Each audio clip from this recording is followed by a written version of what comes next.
Hello everyone, I am the storyteller and I am here to help you today. I know you use this video to fall asleep, so before that, like the video and subscribe to the channel. Also, where are you from and what time are you watching? Now get comfortable and relax.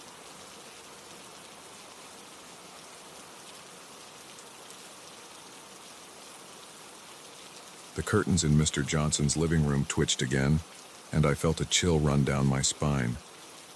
It was 3 a.m., and this was the third night in a row I'd caught a glimpse of his silhouette peering out into the darkness. Something wasn't right with my elderly neighbor, and I couldn't shake the feeling that I was about to uncover a truth that would change our quiet suburban street forever. I'd lived next door to Mr. Johnson for nearly 5 years, and in all that time, he'd been nothing but a kind, if somewhat reserved, neighbor. He'd always keep an eye on my house when I was away, and I'd return the favor by mowing his lawn or shoveling his driveway in the winter. But lately, something had shifted. It started with small things. I noticed he'd installed new locks on all his doors and windows. Then came the security cameras, their red lights blinking ominously from every corner of his property. At first, I chalked it up to the paranoia that sometimes comes with age. After all, Mr. Johnson was pushing 80, and living alone could make anyone a little jumpy. But then, the night watches began. I'd wake up in the middle of the night to use the bathroom and catch a glimpse of him standing at his window, staring intently at something I couldn't see. During the day, he'd scurry from his car to his front door, looking around furtively, as if he expected someone to jump out at him at any moment. I tried to talk to him about it once, casually mentioning that I'd noticed he seemed a bit on edge lately. His reaction was unsettling. His eyes widened, and for a moment, I saw raw fear there. Then he composed himself, let out a forced chuckle, and said, "Oh, you know how it is. Can't be too careful these days." Before I could press further, he'd retreated into his house, the door slamming shut behind him. That conversation played on repeat in my mind as I stood at my own window, watching Mr. Johnson's silhouette. I knew I should just go back to bed, mind my own business, but something inside me wouldn't let it go. I had to know what was going on. The next day, I called in sick to work. As soon as Mr. Johnson left for his daily trip to the grocery store, always at precisely 10 a.m., I made my move. I felt like a criminal as I crept across our adjoining lawns, my heart pounding in my chest. I told myself I was just checking on a neighbor, making sure everything was okay, but deep down, I knew I was crossing a line. I tried the front door first, not really expecting it to be unlocked. To my surprise, it swung open easily. The house was silent as I stepped inside, the air thick with the musty smell of old books and something else I couldn't quite place. Everything looked normal at first glance. A tidy living room, family photos on the mantel, a half-empty cup of coffee on the side table. But as I moved further into the house, things started to feel off. There were small cameras hidden everywhere, behind picture frames, in the corners of rooms, even one disguised as a potted plant. In the kitchen, I found a stack of notebooks filled with what looked like coded messages and times of day. My hands were shaking as I climbed the stairs to the second floor. I told myself I was being ridiculous, that there had to be a reasonable explanation for all of this. Maybe Mr. Johnson was just really into home security. Maybe he was writing a spy novel in his retirement. The upstairs hallway was lined with closed doors. I tried the first one, locked. The second, also locked. The third door, at the end of the hall, opened with a creak that seemed to echo through the entire house. I stepped inside and froze. The room was dark, illuminated only by the glow of dozens of computer monitors. Each screen showed a different view. Our street, the inside of houses, local businesses. With growing horror, I realized I was looking at live feeds from all over the neighborhood. And there, on one of the screens, was the inside of my own living room. My mind reeled as I tried to process what I was seeing. Mr. Johnson, The kindly old man who'd brought me homemade cookies when I first moved in was spying on the entire neighborhood. But why? What could he possibly gain from this? I was so caught up in my shock that I almost didn't hear the front door open downstairs. Almost. The sound jolted me back to reality, and panic set in. Mr. Johnson was home early, and I was standing in the middle of his secret surveillance room. I looked around frantically for a place to hide, but the room was small and sparse. The closet was my only option. I ducked inside just as I heard footsteps on the stairs. Through a crack in the door, I watched as Mr. Johnson entered the room. He moved with purpose, sitting down at the bank of monitors and typing rapidly on a keyboard. I held my breath, afraid that even the slightest sound would give me away. Minutes ticked by like hours as I watched him work, muttering to himself occasionally. Finally, after what felt like an eternity, he stood up and left the room. I waited until I heard his footsteps fade away before I dared to move. My legs were cramped from crouching in the closet, and my heart was still racing. I knew I had to get out of there, but I couldn't leave without understanding what was going on. I crept over to the monitors, my eyes scanning the screens. That's when I saw it. A document open on one of the computers. The heading read, Operation Neighborhood Watch, Surveillance Report. As I skimmed the document, pieces started to fall into place. Mr. Johnson wasn't just a paranoid old man. He was a former intelligence operative. The document detailed his mission to monitor the neighborhood for potential threats. But threats to what? The more I read, the more confused I became. Suddenly, a hand clamped down on my shoulder. I spun around to find Mr. Johnson standing behind me, his eyes cold and hard. "I was hoping it wouldn't come to this," he said, his voice eerily calm. "I've always liked you, you know, but curiosity can be a dangerous thing." I opened my mouth to speak, to apologize, to beg, but no words came out. Mr. Johnson sighed heavily. "I suppose I owe you an explanation," he said, gesturing for me to sit down. "But I warn you, once you know the truth, there's no going back." For a moment, I considered making a run for it. But where would I go? And who would believe me if I told them what I'd seen? Slowly, I sank into the chair, my eyes never leaving Mr. Johnson's face. He began to speak, and as the truth unfolded, I felt my world shift on its axis.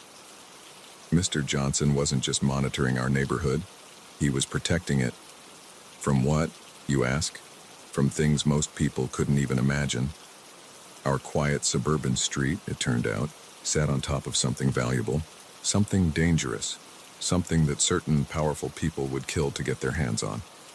Mr. Johnson had been tasked with keeping it safe, with making sure no one ever discovered the secret buried beneath our feet. "But why tell me all this?" I asked when he finally fell silent. "Why not just get rid of me?" Mr. Johnson's face softened slightly. "Because I'm getting old," he said. "This job, it's too much for one person. I've been watching you for years, waiting for the right moment. You're observant, you're clever, and most importantly, you care about this community. I think you're ready to take on the responsibility." My head was spinning. In the span of a few hours, my entire reality had been turned upside down. I wanted to refuse, to run away and pretend none of this had ever happened. But as I looked at the monitors, at the faces of my neighbors, people I'd come to care about over the years, I knew I couldn't walk away. "What do I need to do?" I heard myself ask. Mr. Johnson smiled, relief evident in his eyes. "First," he said, "we need to upgrade your home security system. You're going to need a lot more cameras."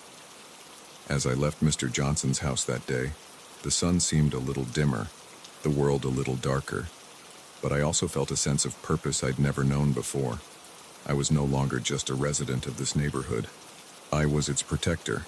Now, as I sit in my own surveillance room, watching the monitors and keeping our secret safe, I often think back to that day.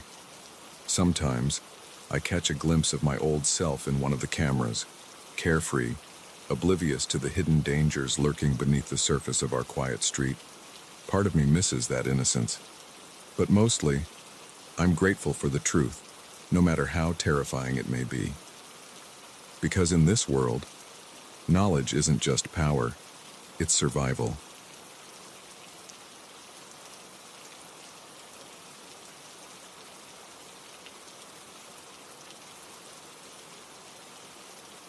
The fluorescent lights flickered ominously as I hunched over my laptop, the soft hum of lab equipment my only company in the otherwise silent building.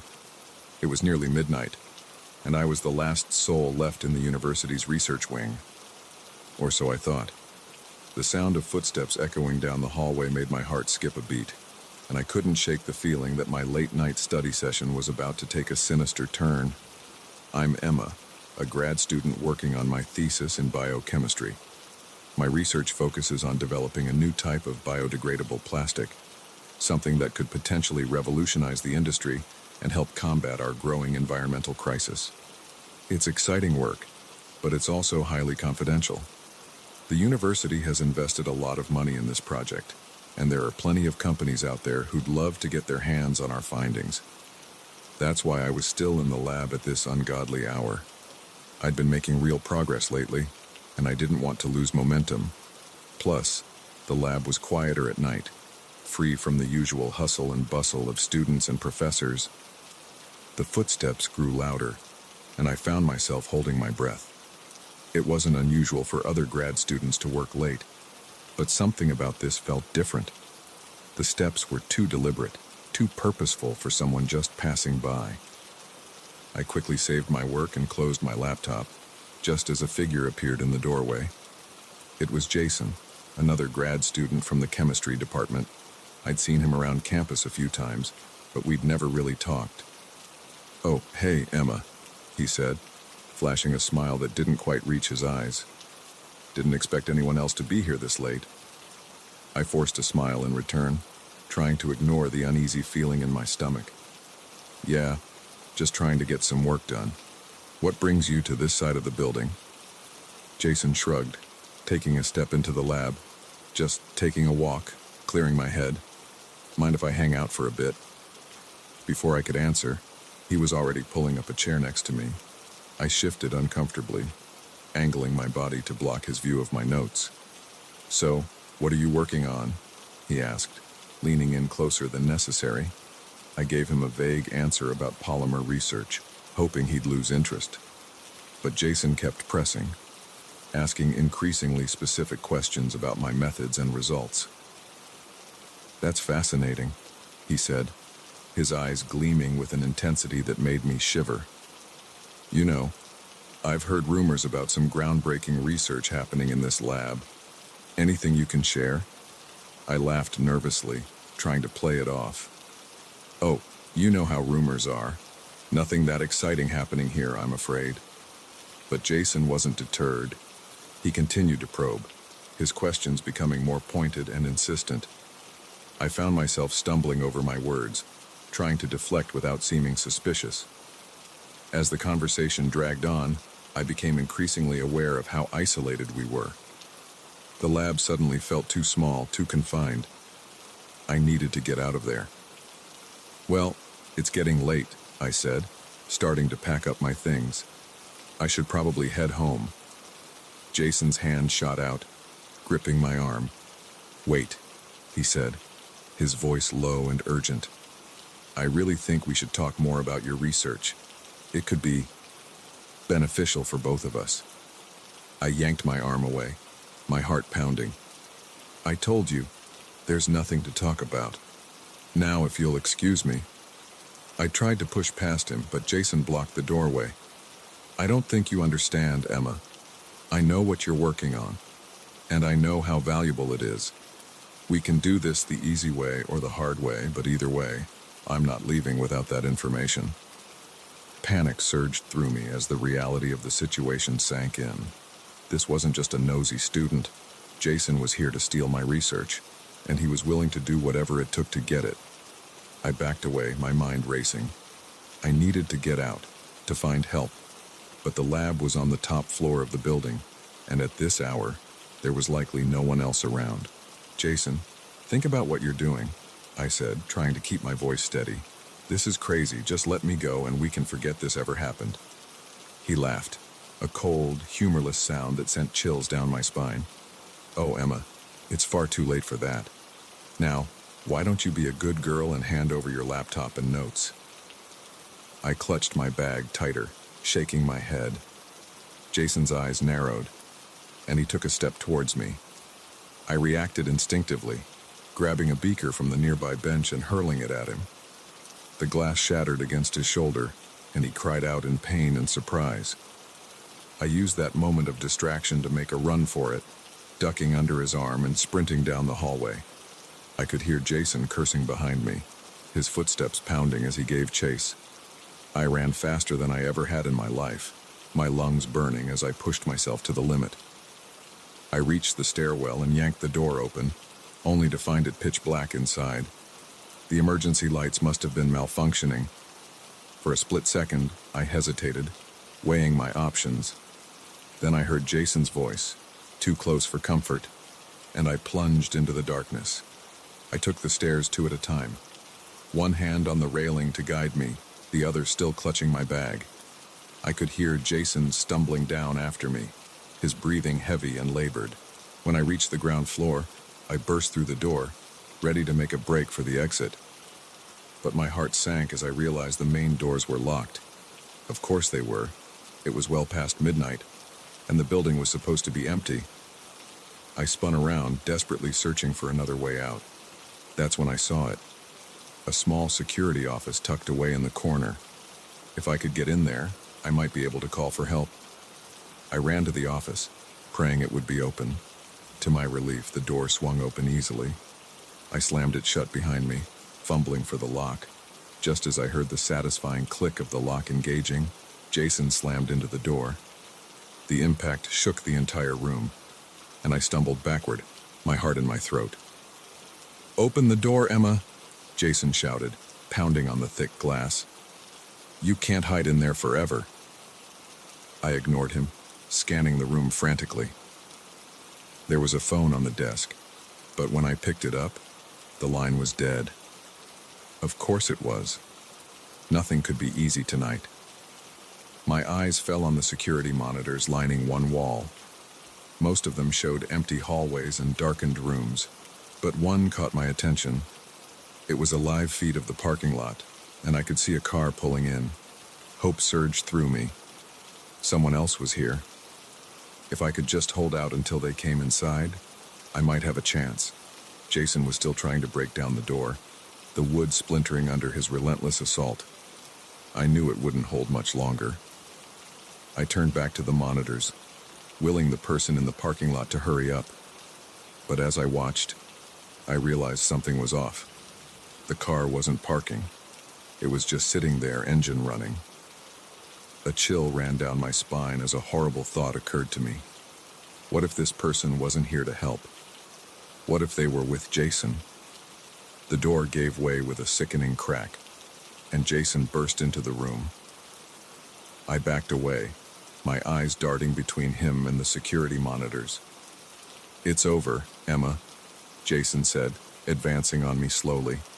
"Just give me what I want, and this can all be over." I shook my head, my back pressing against the wall. "Why are you doing this?" I asked, trying to buy time.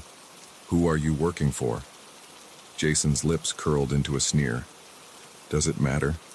In this world, information is power, and your little biodegradable plastic, that's worth a fortune to the right people." He lunged forward, grabbing for my bag. I twisted away, but he caught hold of the strap. We struggled, pulling back and forth until the bag ripped open, spilling its contents across the floor. My laptop clattered to the ground, and Jason made a dive for it. In that moment of distraction, I saw my chance. I bolted for the door, my feet pounding against the linoleum as I ran back towards the stairwell. I could hear Jason shouting behind me, but I didn't look back. I took the stairs 2 at a time, my legs burning with the effort. I didn't have a plan beyond get away, but my instincts were screaming at me to head up, not down. I burst out onto the roof, the cool night air hitting me like a slap to the face. I ran to the edge, looking down at the empty campus below. No signs of life, no one to help. The door banged open behind me, and I whirled around to see Jason standing there, my laptop clutched in his hands. "End of the line, Emma," he said, breathing heavily. "No more running."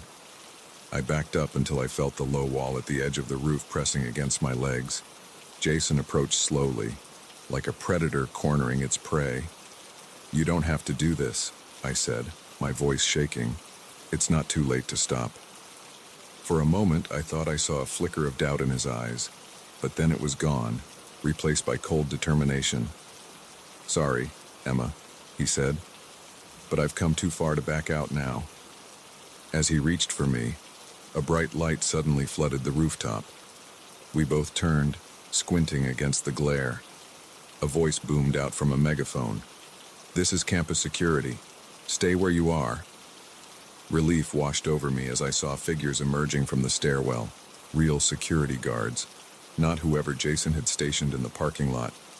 In the chaos that followed, as Jason was tackled and restrained, I sank to the ground, exhaustion and adrenaline catching up with me all at once.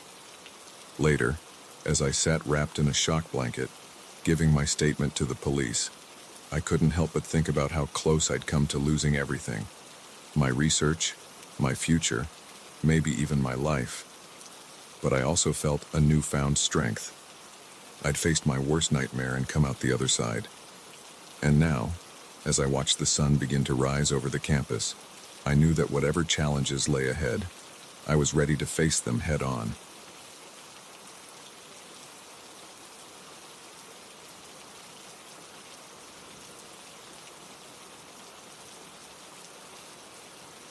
The first time I saw the symbols, I thought they were just random scratches.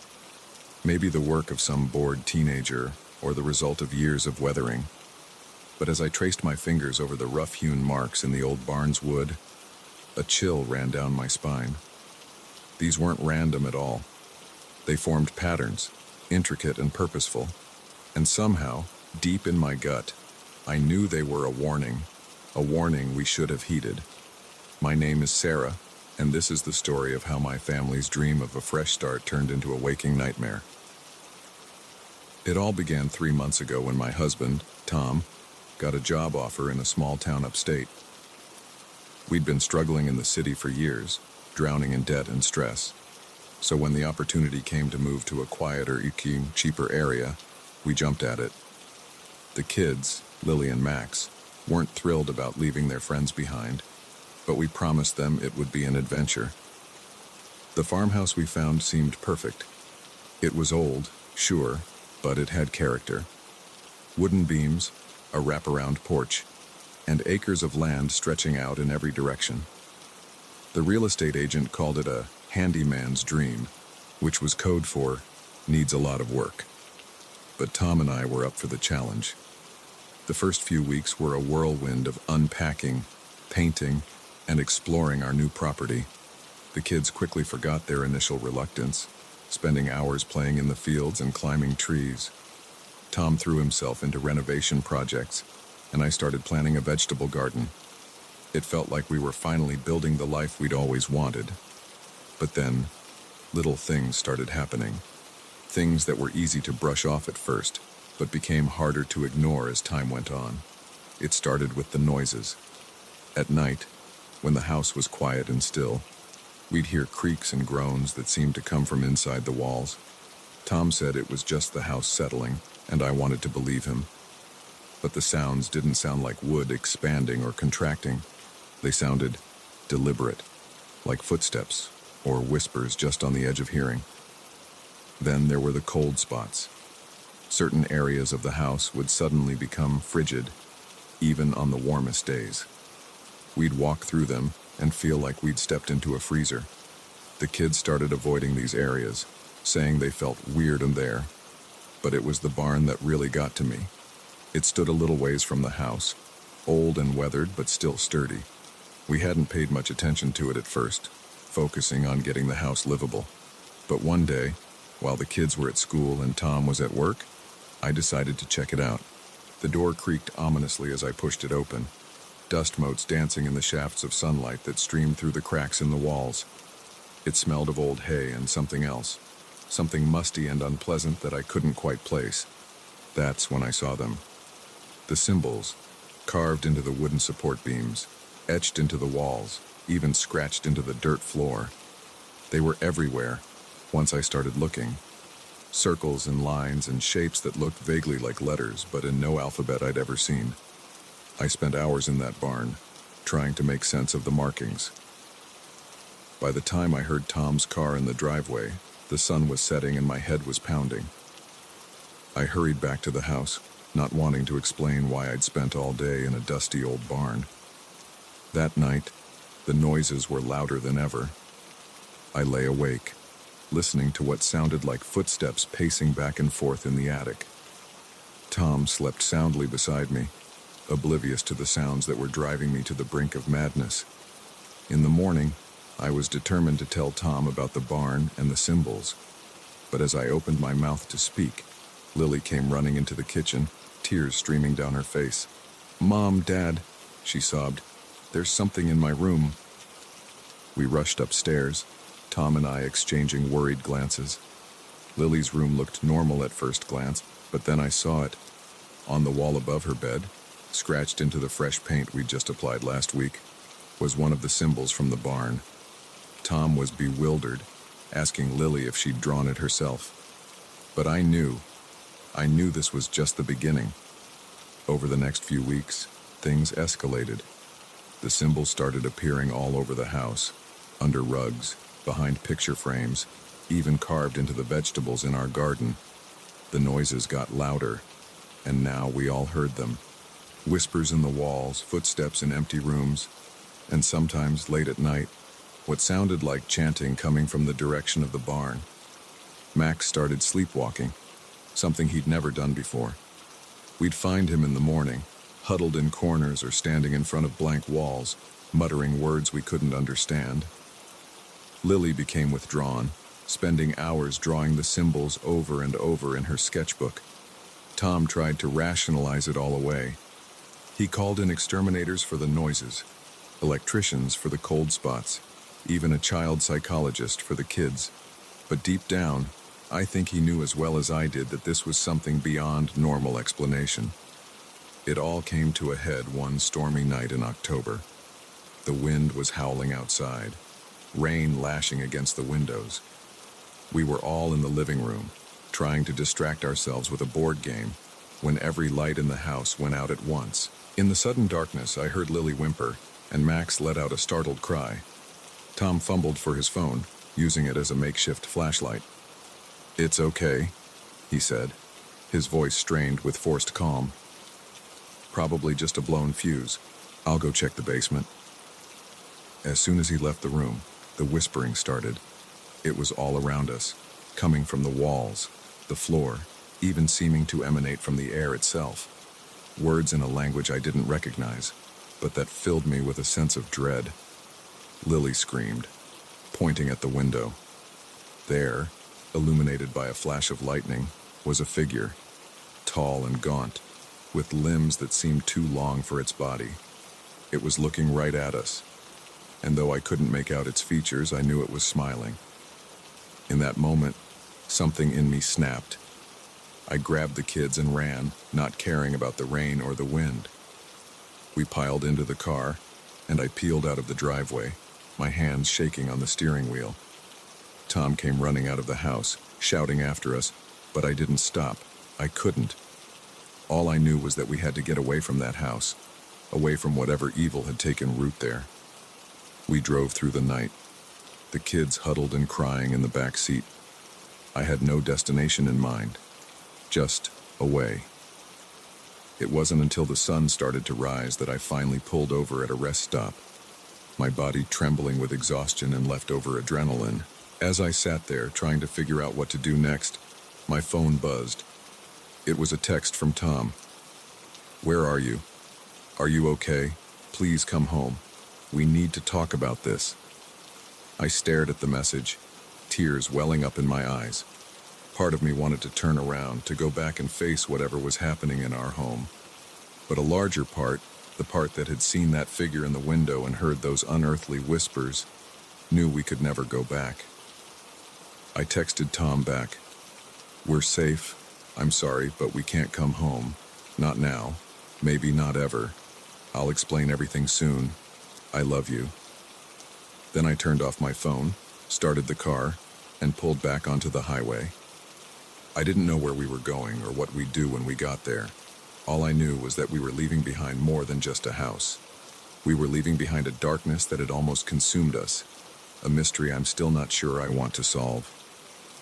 As we drove, the sun climbing higher in the sky, I caught sight of my reflection in the rear-view mirror.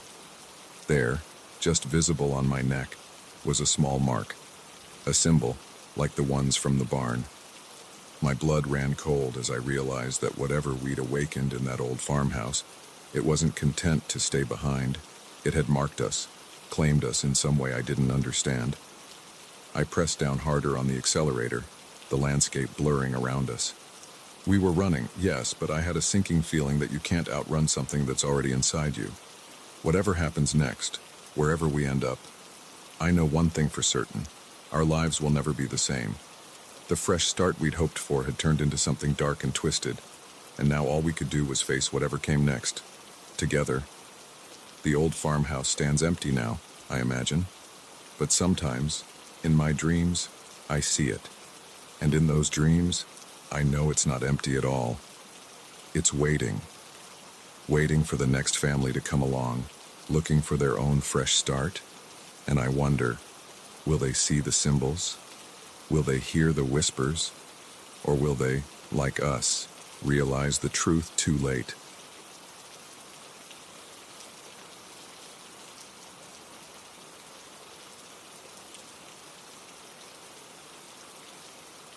The snap of a twig under my boot echoed through the silent forest, and I froze mid-step.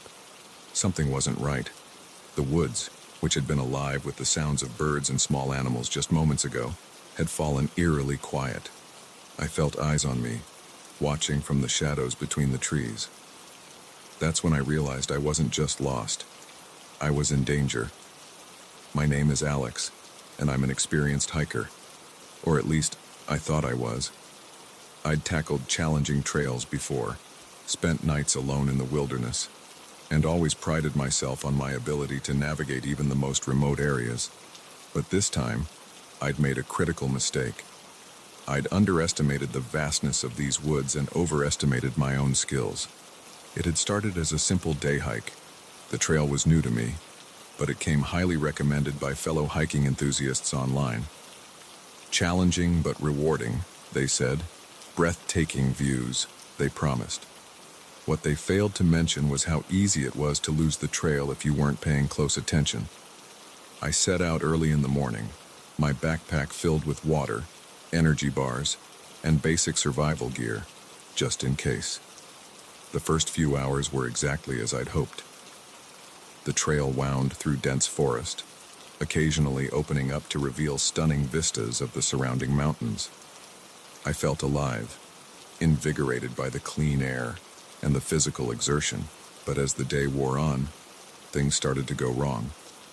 The trail markers became less frequent, and I found myself second-guessing my direction more than once. I checked my phone's GPS, but out here, deep in the wilderness, I had no signal.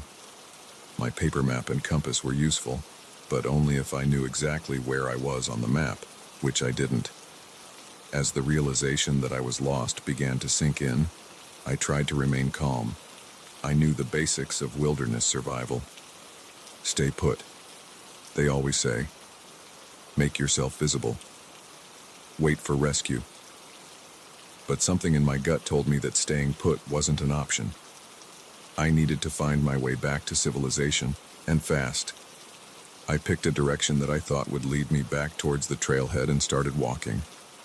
That's when I first noticed the silence. It crept up slowly, the natural sounds of the forest fading away until all I could hear was my own breathing and the crunch of leaves under my feet. Then came the snapping twig and the undeniable feeling of being watched. I scanned the trees around me, searching for any sign of movement, but saw nothing. Still, the feeling persisted. I picked up my pace, no longer caring about stealth, just wanting to put distance between myself and whatever was out there. As I hurried through the underbrush, I caught glimpses of something moving in my peripheral vision. Shadows darting between trees, always just out of clear sight. My heart raced, and I found myself breaking into a run, branches whipping against my face as I crashed through the forest. I ran until my lungs burned and my legs felt like lead. Finally, gasping for breath, I stopped to lean against a large oak tree. That's when I saw it, a structure in the distance. Hope surged through me. Maybe it was a ranger station or a cabin, somewhere I could find help, or at least shelter for the night. As I got closer, though, my hope turned to confusion, then to dread. It wasn't a single building, but a collection of them. Small, crude structures made of logs and salvaged materials. They formed a rough circle around a central clearing. It looked like some kind of settlement, but like nothing I'd ever seen before. I approached cautiously, every instinct screaming at me to turn and run.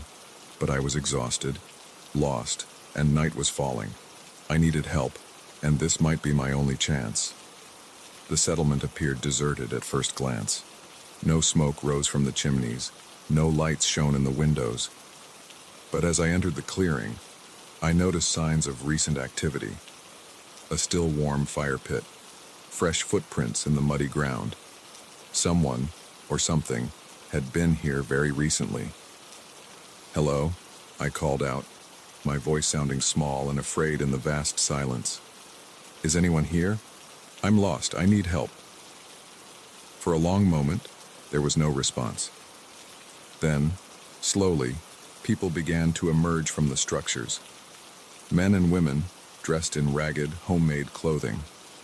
Their skin was weathered and dirty, their hair long and unkempt. But it was their eyes that truly frightened me. They were wild, almost feral, filled with a mixture of suspicion and hunger. They surrounded me, keeping their distance but cutting off any chance of escape.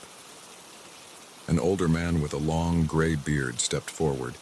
He seemed to be their leader. "You shouldn't be here, outsider," he said, his voice rough from disuse. "These woods aren't for your kind." I swallowed hard, trying to keep my voice steady. "I'm sorry, I got lost. I'm just trying to find my way back to the trail. If you could point me in the right direction, I'll be on my way." The man laughed, a harsh, humorless sound. "There's no going back for you now. You've seen us. You know we're here." The others murmured in agreement, moving closer. I could smell them now, an earthy animal scent that made my nose wrinkle. "Please," I said, desperation creeping into my voice. "I won't tell anyone about you. I just want to go home." The leader studied me for a long moment, his eyes boring into mine. Finally, he spoke. "We'll discuss your fate in the morning. For now, you'll stay here where we can watch you." Two burly men grabbed my arms, their grips painfully tight. They led me to one of the smaller structures, little more than a shack, and shoved me inside. The door slammed shut behind me, and I heard the sound of a heavy bar being placed across it. The shack was dark and smelled of mold and decay. As my eyes adjusted, I could make out a crude bed made of straw and animal skins. There was a small window, but it was covered with thick branches, allowing in only slivers of moonlight. I sank onto the bed, my mind reeling. Who were these people? How long had they been out here? And what did they plan to do with me? Sleep was impossible. I spent the night listening to the sounds of the settlement, muffled conversations, the crackling of fires, and sometimes, disturbingly, what sounded like animalistic howls in the distance. As the first light of dawn crept through the window, the door to my prison opened. The leader stood there, flanked by two others. "Come," he said simply. They led me to the center of the clearing, where the entire community had gathered. Dozens of eyes watched me, some curious, others hostile. The leader spoke. "We've lived in these woods for generations, hidden from the outside world. We've survived by staying isolated, protecting our way of life. And now you threaten all of that."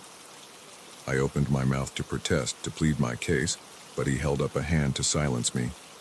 "We can't let you leave," he continued, "but we also can't dispose of you. It's not our way. So we offer you a choice. Stay with us, become one of us, or..." He trailed off, but his meaning was clear. The alternative wasn't really an option at all. My mind raced. Could I really stay here, cut off from everything and everyone I knew? But what choice did I have? I thought of my family, my friends. Would I ever see them again? As if reading my thoughts, the leader spoke again. "The outside world is poison, full of greed, corruption, and destruction. Here we live in harmony with nature. We take only what we need. We are free." I looked around at the faces watching me. Some were nodding in agreement with their leader's words. Others looked skeptical, even fearful. I realized that not everyone here was a willing participant in this isolated life. In that moment, I made a decision.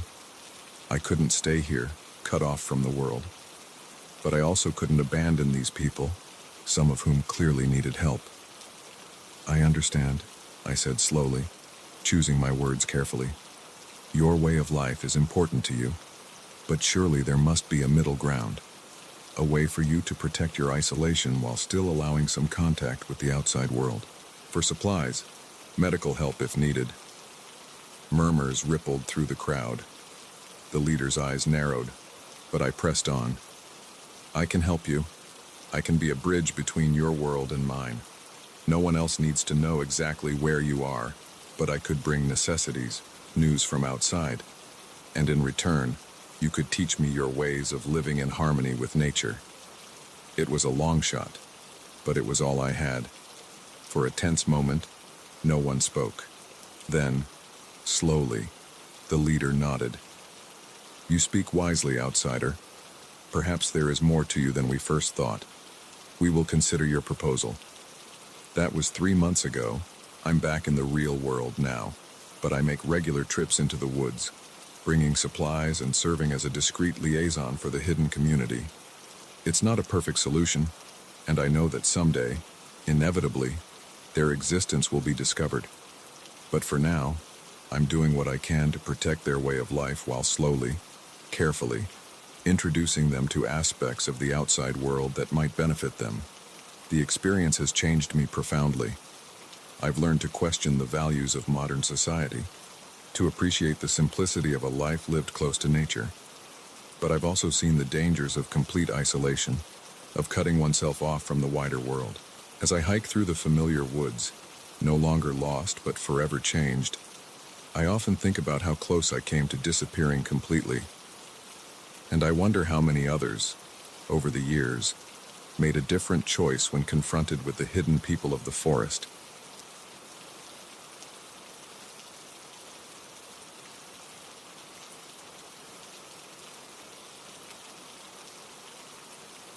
The laughter died in my throat as I watched Tom's empty chair at the dinner table. Just moments ago, he had been sitting there, cracking jokes about the overcooked steak. Now, he was gone, vanished into thin air. Little did I know, this was only the beginning of a nightmare that would consume our idyllic weekend getaway. My name is Emily, and what was supposed to be a relaxing vacation with friends turned into a fight for survival against an unseen predator. It all started when 6 of us, myself, my boyfriend Alex, and 2 other couples, Tom and Sarah, Mike and Lisa, decided to rent a lake house for a long weekend. We'd been planning this trip for months, eager to escape the chaos of city life and unwind in nature. The lake house seemed perfect when we arrived on Friday afternoon. Nestled in a secluded cove, it boasted panoramic views of the water and surrounding forest. The interior was rustic yet comfortable, with enough bedrooms for each couple and a spacious living area perfect for late-night board games and drinks. That first evening was everything we'd hoped for. We grilled on the deck, sharing stories and laughter as the sun set over the lake. As night fell, we gathered around the fire pit, roasting marshmallows and enjoying the star-filled sky. It felt like we were in our own private paradise. Saturday started off just as promising. Mike and Tom went fishing early in the morning, while the rest of us enjoyed a lazy breakfast on the porch.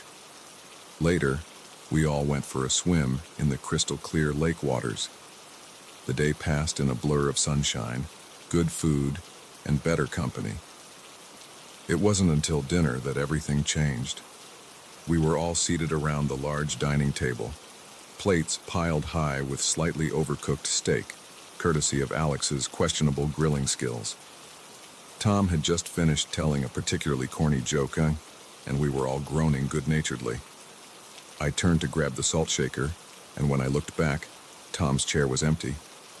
At first, I thought he'd just gotten up to use the bathroom or grab something from the kitchen, but as the seconds ticked by and he didn't return, an uneasy feeling settled in my stomach. "Where's Tom?" Sarah asked, voicing the question we were all thinking. We called out for him, checked every room in the house, even looked outside. There was no sign of him. It was as if he'd simply ceased to exist. The mood shifted instantly from relaxed to tense. We tried to rationalize it. Maybe he'd gone for a walk and we somehow hadn't noticed him leave. But deep down, we all knew something was terribly wrong. Tom wouldn't just disappear without a word, especially not in the middle of dinner. We decided to split up and search the surrounding area.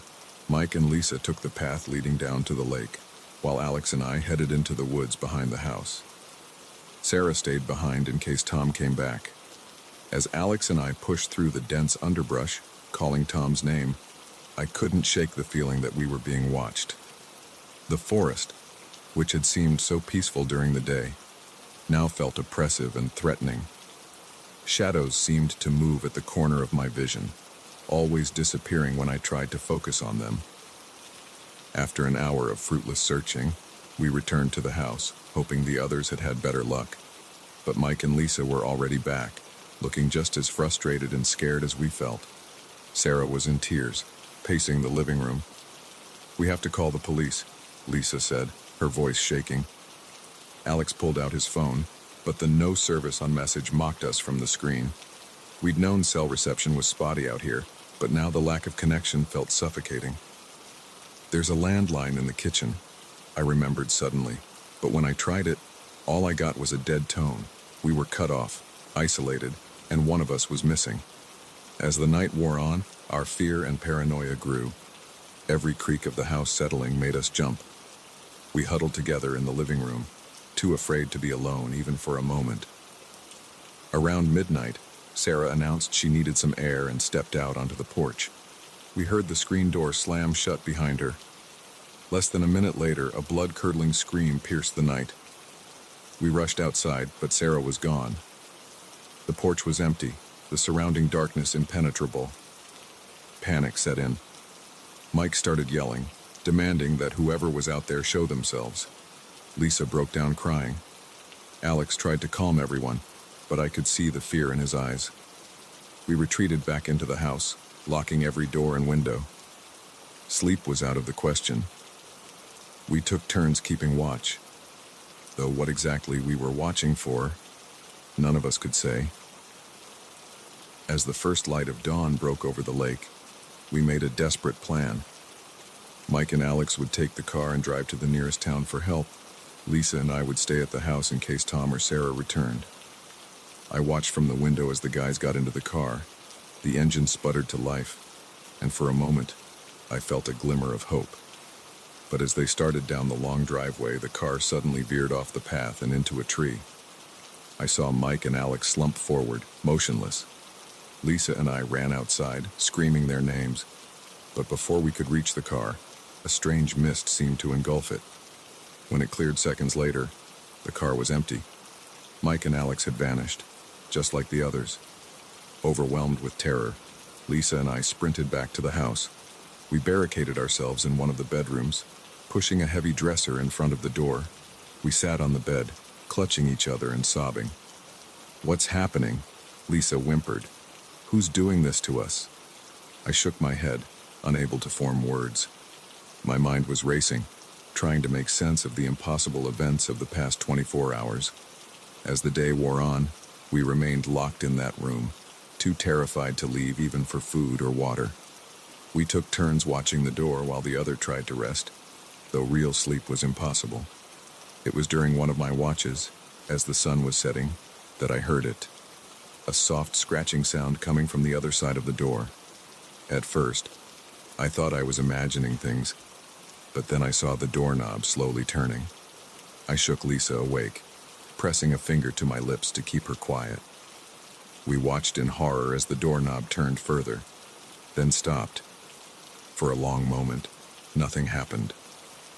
Then suddenly, the dresser blocking the door began to slide across the floor as if pushed by an invisible force.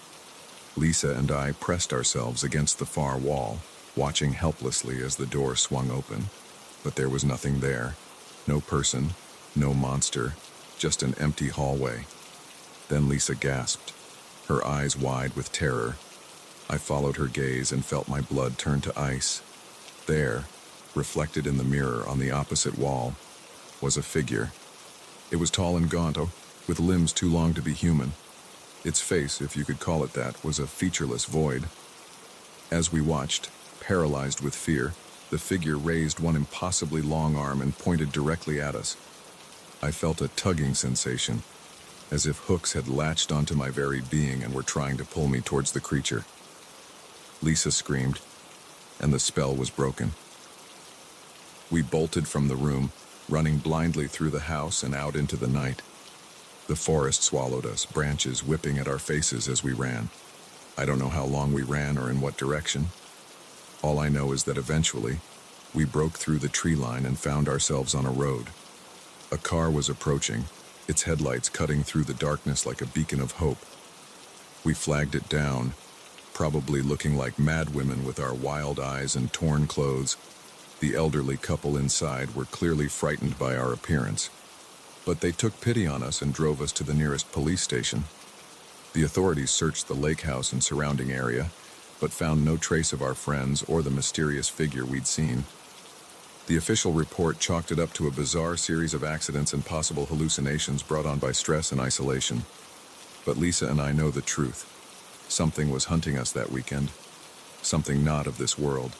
And sometimes, late at night, I still feel that tugging sensation, as if it's still out there, waiting to finish what it started. We were 6 friends who went to that lake house. Only 2 came back, and not a day goes by that I don't wonder about the others. Are they truly gone? Or are they out there somewhere, trapped in a nightmare from which they can't escape? One thing's for certain, I'll never set foot near that lake again. Some getaways are better left as distant memories, no matter how idyllic they might seem at first glance.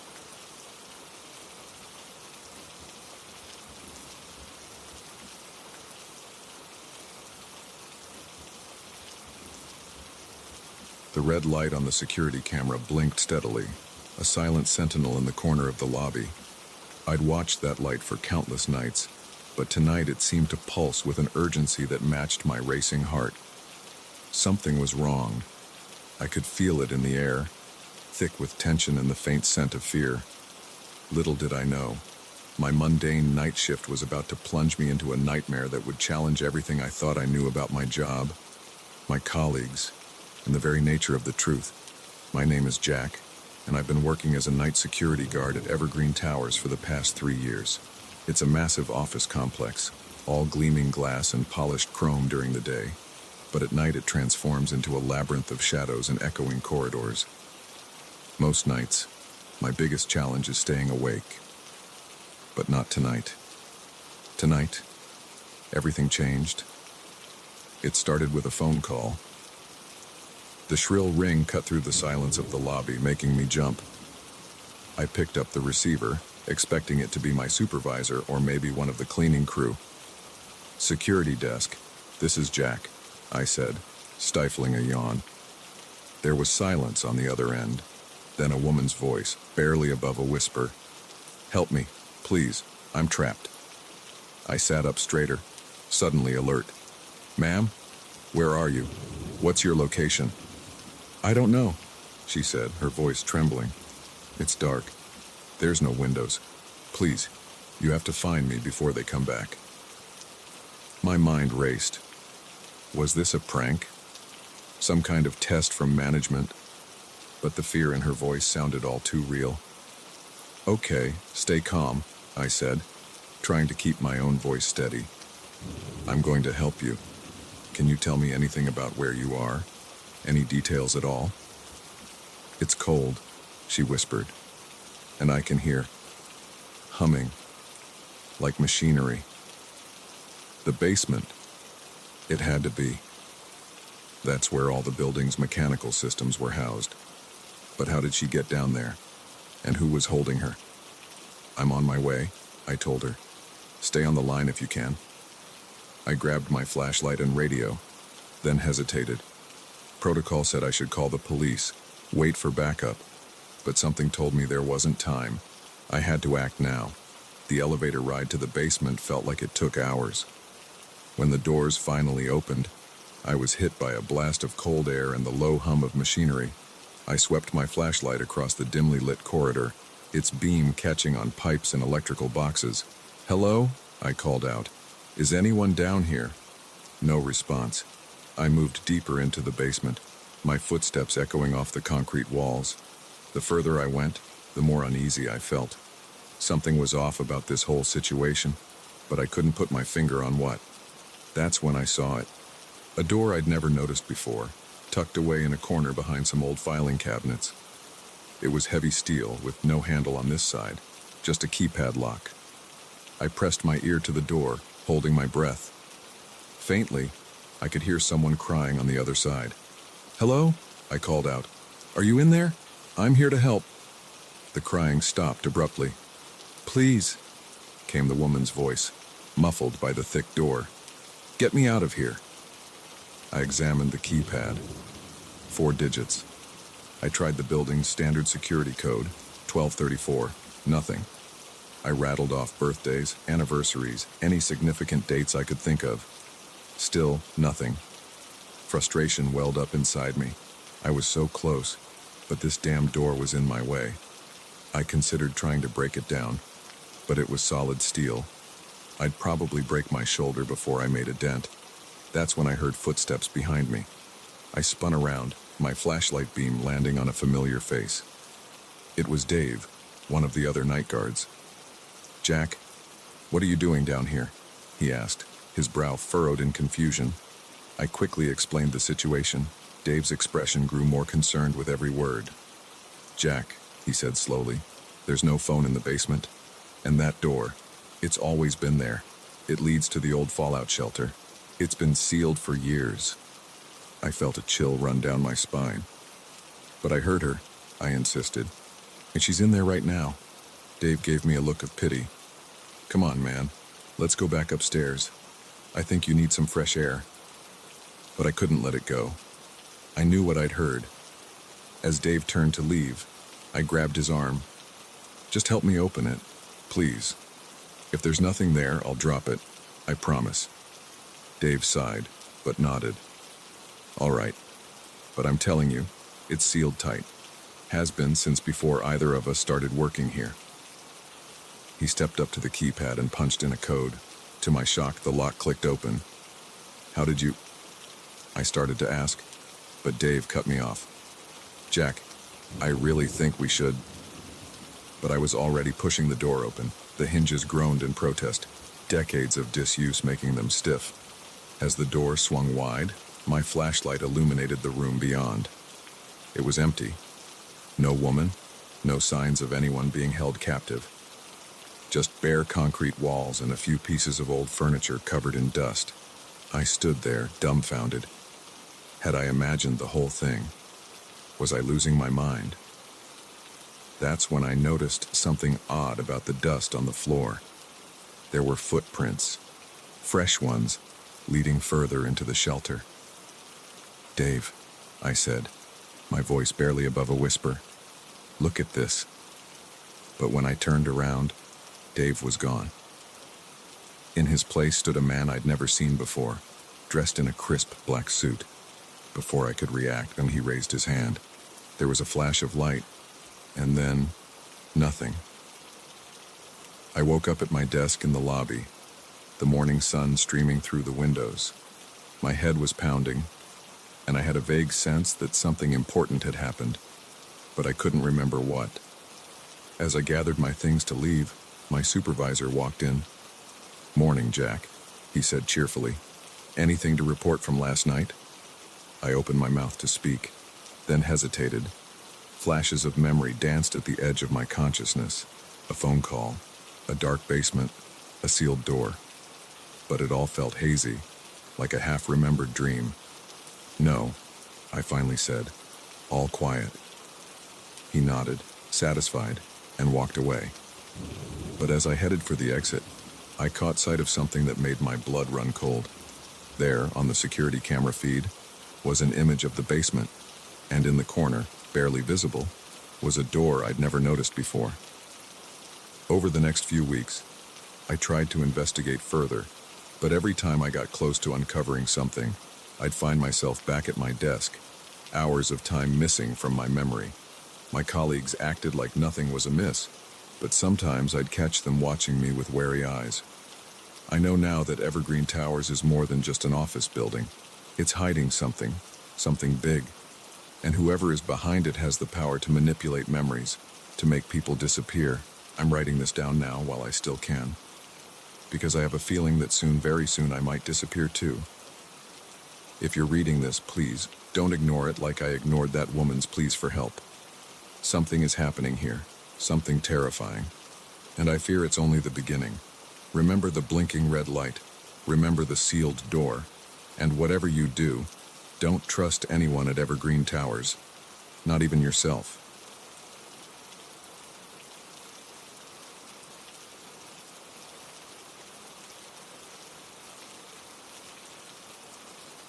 The windshield wipers fought a losing battle against the relentless downpour, and I squinted through the blur, desperately searching for any sign of civilization.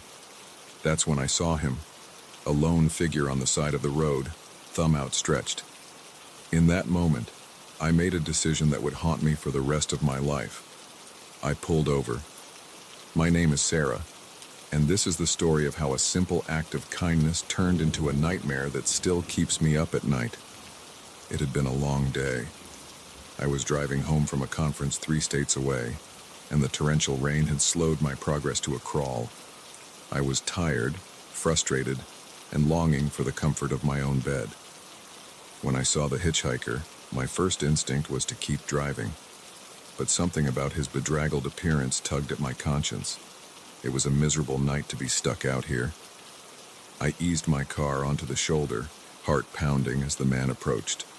He was tall and lean, with shaggy brown hair plastered to his forehead by the rain. As he opened the passenger door, I caught a whiff of wet dog and something else, something vaguely chemical. "Thanks for stopping," he said, flashing a smile that didn't quite reach his eyes. I was beginning to think I'd be out here all night. "No problem," I replied, trying to keep my voice steady. "Where are you headed?" "Just up the road a ways," he said vaguely. "And I'll let you know when to drop me off." As I pulled back onto the highway, I snuck glances at my mysterious passenger. He was younger than I'd initially thought, probably in his late 20s.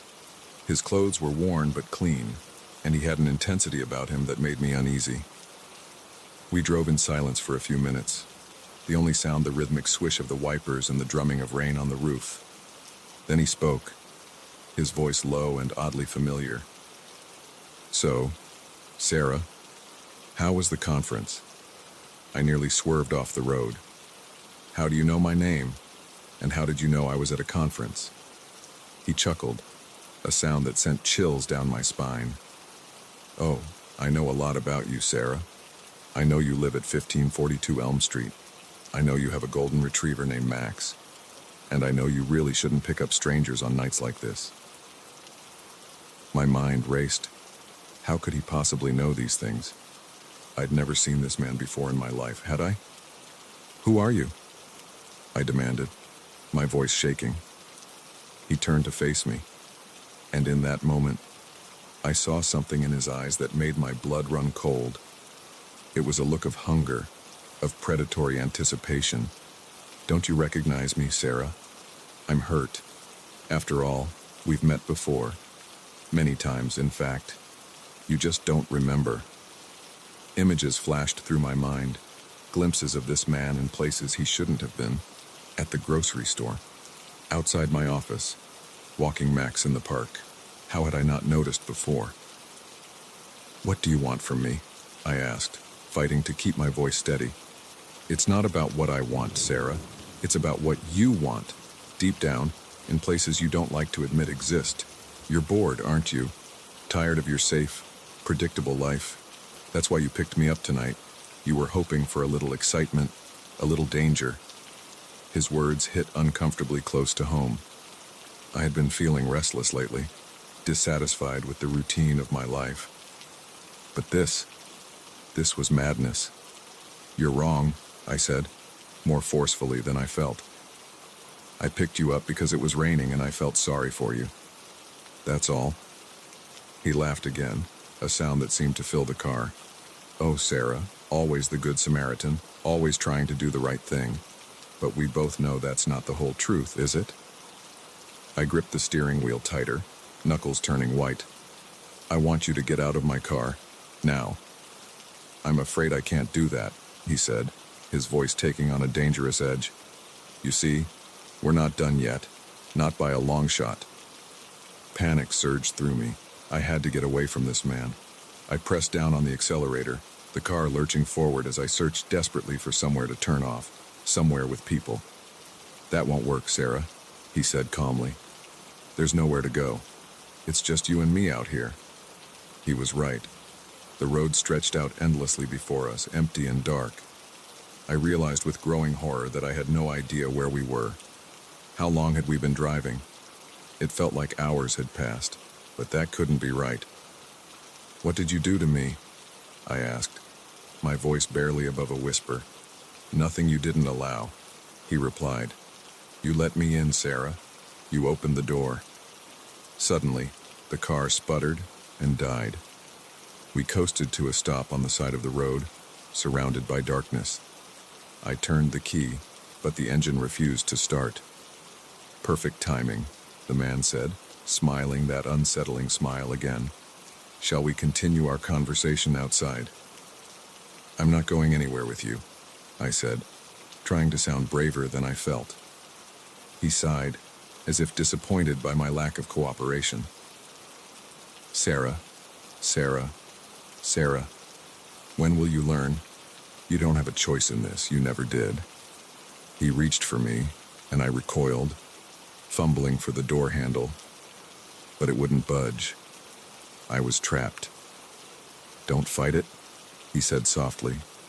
"It'll be easier if you don't fight." As his hand closed around my arm, I felt a strange sensation wash over me. The world began to blur and shift, colors bleeding into one another. The last thing I remember is his voice, echoing as if from a great distance. "Welcome to your new reality, Sarah. I hope you enjoy the ride." I woke up in my own bed, sunlight streaming through the windows. For a moment, I lay there, disoriented. Had it all been a dream? But as I sat up, I noticed something that made my heart stop. There, on my nightstand, was a small piece of paper. Written on it in an unfamiliar hand were the words, "Thanks for the lift. See you soon." In the weeks that followed, I tried to convince myself that it had been some kind of hallucination, a product of stress and exhaustion. But I couldn't shake the feeling that something fundamental had changed. I'd catch glimpses of the man everywhere I went, always just at the edge of my vision. When I turned to look, he'd be gone. I changed my locks, installed security cameras, even moved to a new apartment. But nothing helped. He was always there, watching, waiting. And the worst part was, a small part of me was excited by it. The danger, the mystery. It awakened something in me I hadn't known existed. Now, as I write this, I'm not sure what's real anymore. Am I losing my mind? Or did I really invite something sinister into my life that night on the rain-soaked highway? All I know is that I can't trust my own perceptions. Every stranger could be him. Every locked door could open at his touch. So let my story be a warning.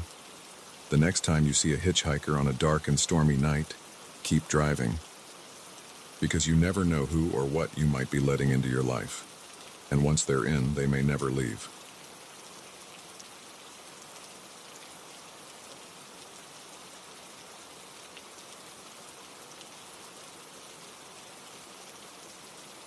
The engine sputtered and died, leaving me stranded in the middle of nowhere. As I coasted to a stop on the dusty shoulder, the realization hit me. I was alone, miles from civilization, with a useless hunk of metal and no cell service. Little did I know, my car trouble was about to become the least of my worries. My name is Mike, and I'm about to tell you how a simple road trip turned into a fight for survival against an evil I never knew existed. It was supposed to be a straightforward drive. I was heading to my sister's wedding, cutting through backcountry roads to save time. The scenery was beautiful, rolling hills, dense forests, and quaint farmhouses dotting the landscape. But as the sun began to set, casting long shadows across the road, the charm of the countryside gave way to an eerie silence. I'd been driving for hours when my car started acting up. The check engine light flashed on, and the vehicle began to lurch and stutter. I managed to pull over just as it gave out completely. Popping the hood, I stared at the engine, hoping for some obvious problem I could fix. But mechanics had never been my strong suit, and the maze of wires and metal might as well have been alien technology. Sighing, I pulled out my phone. No signal, of course. I was going to have to find help the old-fashioned way. In the distance, I could see the faint glow of lights, a farmhouse maybe half a mile down the road. It wasn't ideal, but it was my best shot at finding a phone or at least getting directions to the nearest town. As I walked, the silence pressed in around me. There were no sounds of crickets or night birds, just the crunch of gravel under my feet and my own breathing. The farmhouse grew closer, and I could make out more details. It was an old place, weathered wood siding, and a sagging porch roof. But there were lights on inside, and an old pickup truck parked out front. Someone was home.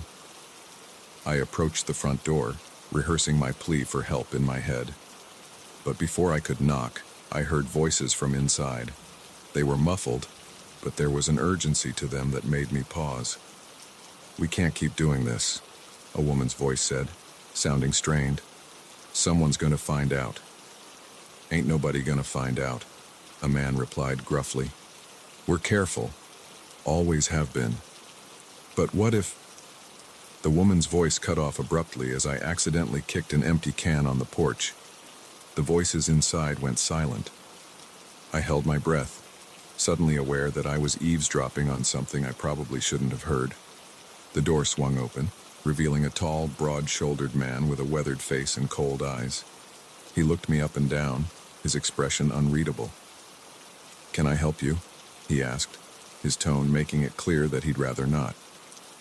I swallowed hard, pasting on my most apologetic smile. "I'm really sorry to bother you, but my car broke down about half a mile back.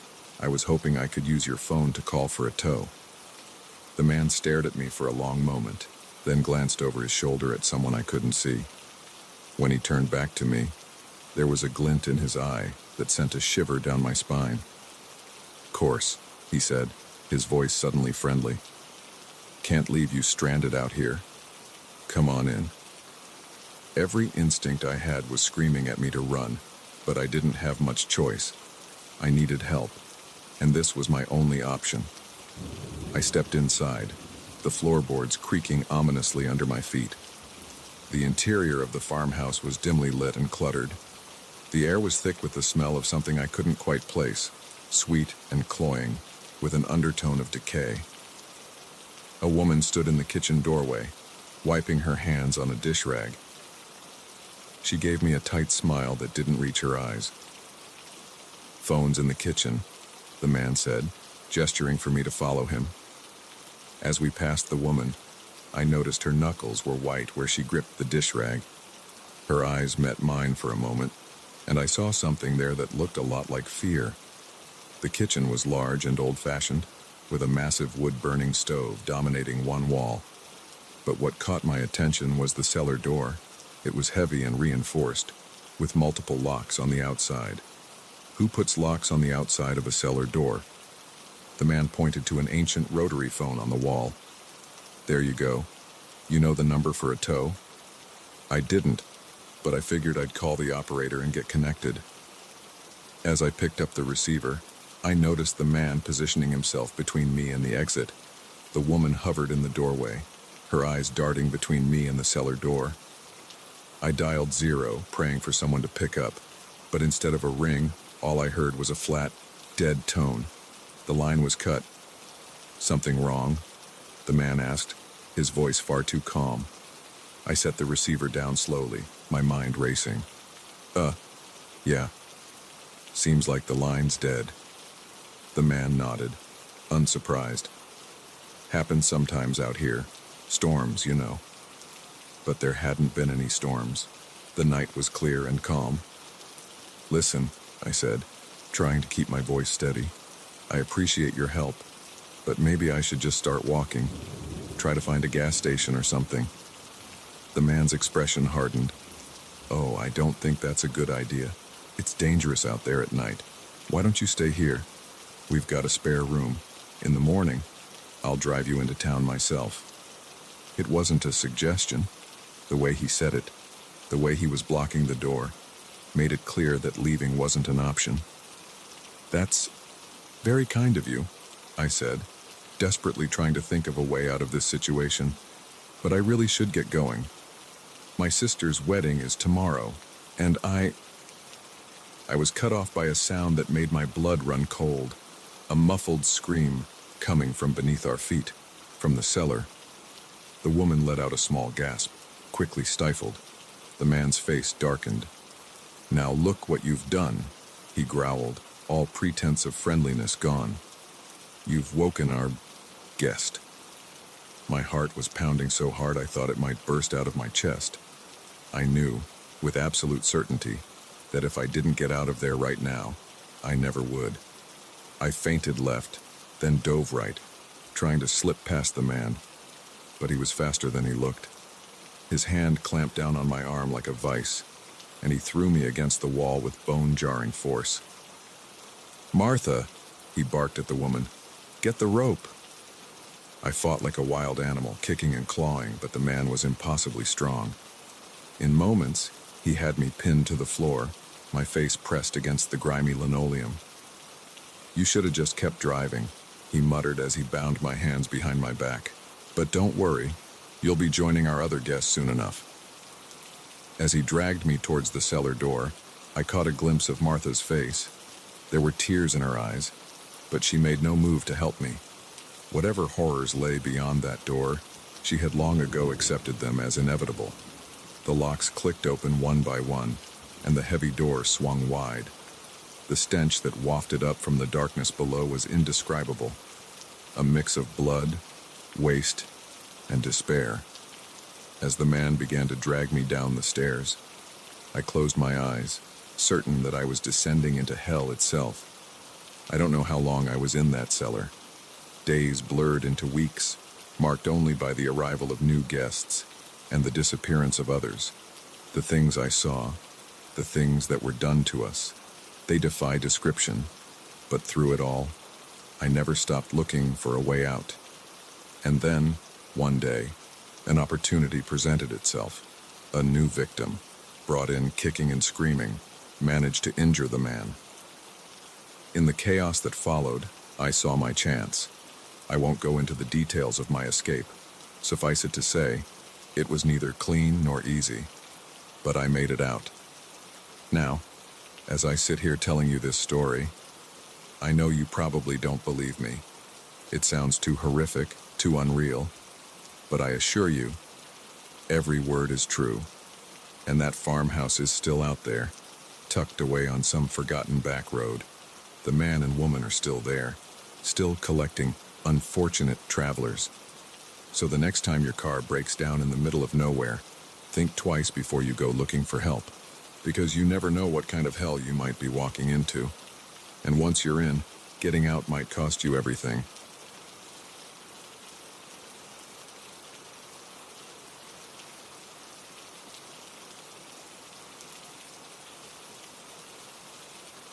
The rusty door creaked open, revealing a cavernous space filled with shadows and forgotten dreams. As we stepped inside the abandoned warehouse, the stale air hit us like a wall, carrying the musty scent of decay and lost time. Little did we know that our urban exploration was about to uncover a darkness far more sinister than we could have ever imagined. I'm Alex, and this is the story of how a simple adventure with friends turned into a nightmare that still haunts me to this day. It was supposed to be just another Saturday night hanging out with my crew, Jake, Mia, and Chris. We were all in our early 20s, bored with the usual party scene and looking for something different. That's when Jake suggested we check out the old Riverside industrial complex on the outskirts of town. I heard it's been abandoned for years, he said, eyes gleaming with excitement. Think of all the cool stuff we might find in there. We were all up for it. The thrill of exploring somewhere we shouldn't be was too tempting to resist. So, armed with flashlights and a healthy dose of misplaced confidence, we set off as the sun was setting. The complex was massive, a sprawling reminder of our town's industrial past. Chain-link fences surrounded the property, topped with rusted barbed wire. But it didn't take us long to find a gap where the fence had been cut away, probably by other explorers before us. As we slipped through the opening, I felt a shiver run down my spine. The buildings loomed over us, their broken windows like empty eye sockets staring down at us. For a moment, I hesitated. "Guys, are we sure about this?" I asked, my voice sounding small in the emptiness around us. "Don't tell me you're chickening out now, Alex," Chris teased. "Where's your sense of adventure?" Swallowing my unease, I followed them towards the largest building. The main entrance was boarded up, but we found a side door that yielded to Jake's persistent pushing. The interior was a maze of old machinery, conveyor belts frozen in time, and piles of debris. Our flashlight beams cut through the darkness, revealing graffiti-covered walls and the occasional scurrying of what I hoped were just rats. We wandered deeper into the building, our footsteps echoing in the vast space. Mia was snapping photos, the flash momentarily illuminating our surroundings. "This place is incredible," she whispered, her voice filled with awe. That's when we heard it. A metallic clang, like something heavy being dropped, coming from somewhere deeper in the building. We all froze and looking at each other with wide eyes. "What was that?" I asked, my heart suddenly racing. "Probably just something falling over," Jake said, but he didn't sound convinced. "This place is old. Things are bound to make noise." We stood in silence for a moment, straining our ears. Then we heard it again, closer this time. And it definitely wasn't just something falling over. It sounded deliberate. "We should go," Chris said, his earlier bravado evaporating. "Now." But as we turned to leave, we realized something terrifying. In our excitement to explore, we had wandered so deep into the building that we weren't sure which way led back to the exit. "Okay, don't panic," Jake said, trying to sound calm. "We just need to retrace our steps." We started moving, faster now, our flashlights darting around as we tried to recognize something, anything that might point us towards the way out. But everything looked the same in the beam of our lights, just more machinery, more debris, more darkness. The sounds were getting closer.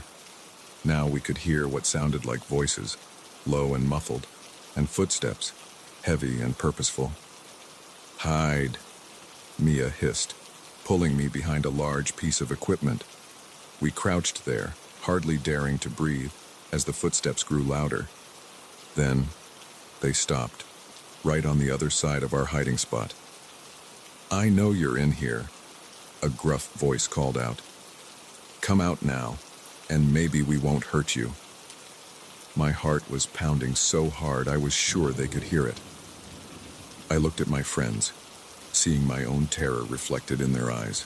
"Last chance," the voice said. "Come out, or we start searching. And trust me, you don't want that." Jake nodded at us, his face pale but determined. Slowly, we stood up, hands raised. There were 3 of them, large men, dressed in dark clothes, Kralger with faces that looked like they were carved from stone. But it wasn't their appearance that made my blood run cold. It was what they were carrying. Guns. And behind them, I could see more men, moving large crates. Well, well, the one who had spoken said, a cruel smile twisting his lips. What do we have here? A bunch of kids playing detective. We're sorry, I said, my voice shaking. We didn't know anyone was here. We'll leave right now and won't say a word to anyone.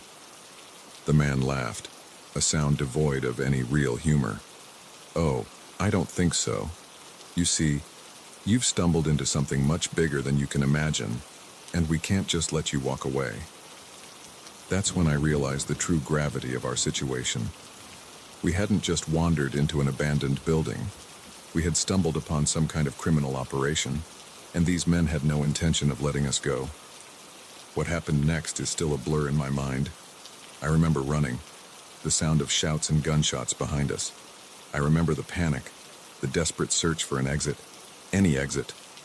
Somehow, we got separated. I found myself alone, lost in the labyrinth of the warehouse and with the sounds of pursuit echoing all around me.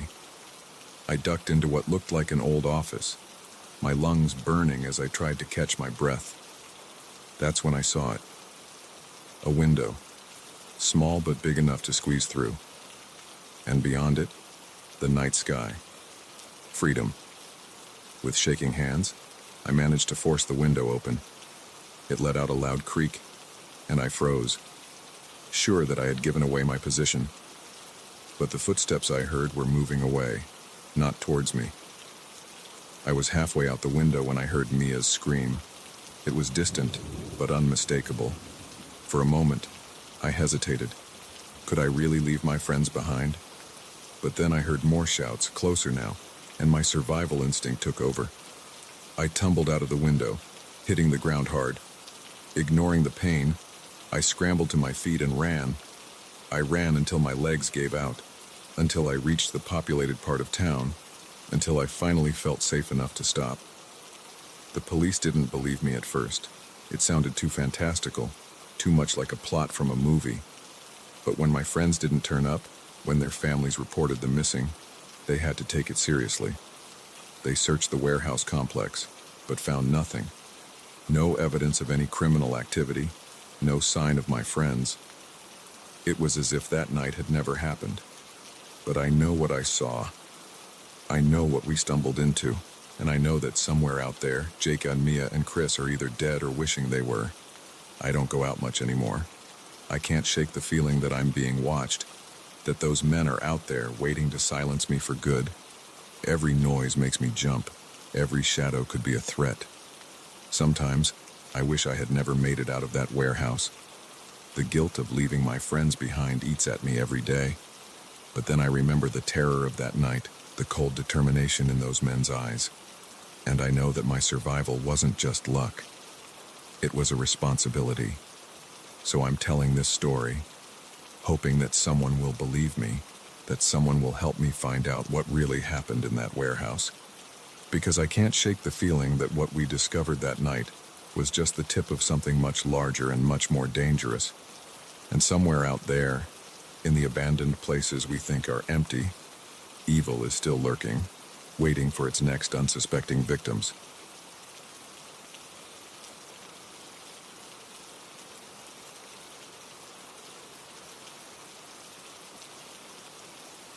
The first gunshot shattered the night silence like a thunderclap, jolting me awake from a fitful sleep. For a split second, I thought I was dreaming.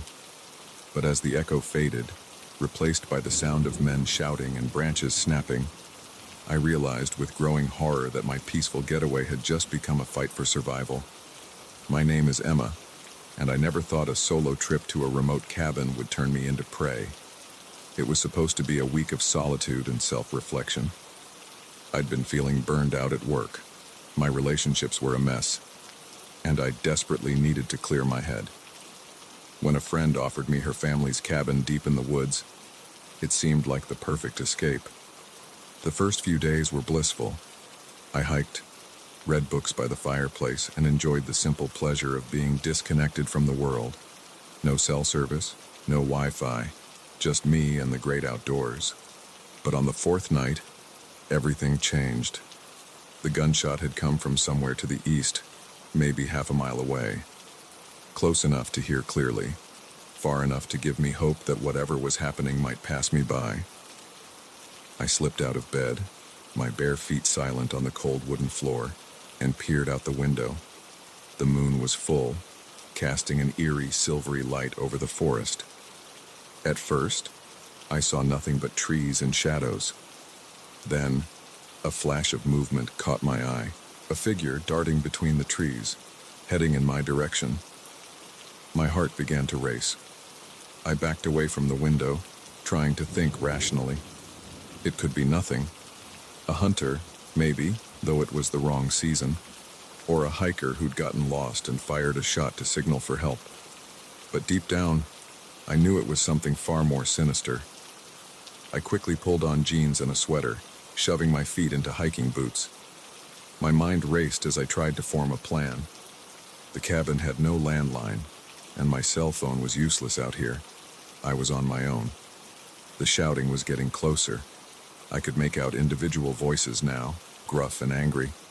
She went this way. Don't let her get away. Any hope I had that this wasn't about me evaporated.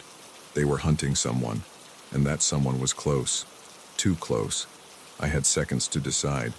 Stay in the cabin and hope they passed by, or run and risk being caught in whatever deadly game was playing out in these woods. The decision was made for me when I heard a frantic pounding on the cabin door. "Please, help me." A woman's voice, breathless and terrified. I hesitated for a split second, then ran to the door and yanked it open. She nearly fell into the cabin, gasping for air. She was young, maybe early 20s, with wild eyes and leaves tangled in her long dark hair. There was blood on her shirt. "They're coming," she panted. "Please, you have to hide me." I pulled her inside and locked the door, my mind whirling. Who's coming? What's going on? But there was no time for explanations. Outside, I could hear men crashing through the underbrush, getting closer by the second. "The cellar," I whispered, pointing to a trapdoor in the kitchen floor. "Quick!" We had just closed the trapdoor behind us when the cabin door burst open with a splintering crack. Heavy footsteps moved above us as the men entered. "Search every inch," a deep voice commanded. She couldn't have gotten far. The young woman and I huddled in the darkness of the cellar, hardly daring to breathe. I could feel her trembling beside me. Above us, furniture scraped across the floor as the men tore the cabin apart. "Nothing here, boss," one of them finally said. Maybe she kept running. "Impossible," the deep voice growled. "The dogs would have picked up her scent. No, she's close. I can feel it." My heart nearly stopped as I heard footsteps approach the kitchen. They paused right above the trapdoor. For a long, agonizing moment, all was silent. Then, mercifully, the footsteps moved away. "We'll set up a perimeter," the leader said. "She can't hide forever. By dawn, we'll have her." The men filed out of the cabin. As their voices faded into the distance, I let out a shaky breath I didn't realize I'd been holding. "Thank you," the young woman whispered. "I'm Sarah." "Emma," I replied. "What the hell is going on? Who are those men?" Sarah was quiet for a moment, and when she spoke, her voice was heavy with fear and exhaustion. "They're poachers, but not just any poachers. They're organized, professional. They hunt endangered species and sell them on the black market. I'm a wildlife biologist. I was tracking a pack of wolves when I stumbled upon their operation." The gravity of the situation hit me like a punch to the gut. These weren't just criminals. They were dangerous, well-equipped, and had every reason to want us silenced. "We need to get out of here," I said. "They'll be back at dawn." Sarah nodded. "But how?" "They're watching the cabin. And they have dogs." I thought hard, trying to remember everything I knew about the area. "There's a river about 2 miles west of here. If we can make it there, we might be able to throw off the dogs and find help downstream." It was a long shot, but it was all we had. We gathered what supplies we could from the cellar, some canned food, a flashlight, matches. I found an old hunting knife in a box of junk. It wasn't much against guns, but it was better than nothing. We waited until the moon had set, plunging the forest into near total darkness. Then, moving as silently as we could, we slipped out of the cellar and into the night. The woods were alive with nocturnal sounds, the hoot of an owl, the rustle of small animals in the underbrush. Every snapping twig made us freeze, our hearts pounding. But slowly, painstakingly, we made our way west. We had covered maybe half the distance to the river when we heard it, the baying of dogs in the distance. The poachers had realized we'd fled. "Run!" I hissed, grabbing Sarah's hand. We tore through the forest, branches whipping at our faces. The dogs were getting closer, their howls sending chills down my spine. Just when I thought my lungs would burst, I heard the sound of rushing water. The river appeared before us, a dark ribbon cutting through the trees. Without hesitation, we plunged in. The icy water stole my breath away, but I forced myself to keep moving. We let the current carry us downstream, fighting to keep our heads above water. Behind us, I could hear shouts of frustration as the poachers reached the riverbank. I don't know how long we drifted. It felt like hours. Finally, exhausted and half frozen, we managed to drag ourselves onto the opposite shore. As the first light of dawn began to break, we stumbled upon a hiking trail. It was another 2 hours of grueling walking before we finally reached a ranger station. The look on the ranger's face as we burst in, soaking wet, covered in mud and scratches, was one of utter disbelief. The authorities took our statements, and a massive investigation was launched. In the weeks that followed, the poaching ring was broken up, its members arrested. Sarah's evidence, combined with what we had witnessed, was crucial in bringing them to justice. But even now, months later, I still wake up in a cold sweat sometimes, the sound of baying dogs echoing in my dreams. I've moved to the city, as far from the wilderness as I can get. Sarah and I keep in touch, a friendship forged in the crucible of that terrifying night. I know I should feel safe. The danger has passed. The criminals are behind bars. But I can't shake the feeling that somewhere out there, in the dark woods of the world, other predators are waiting, and not all of them are animals. So I'll keep telling this story, a reminder that sometimes the most dangerous creatures are the ones who walk on two legs, and that even in our most peaceful moments, we must remain vigilant, because you never know when a simple getaway might turn into a fight for survival.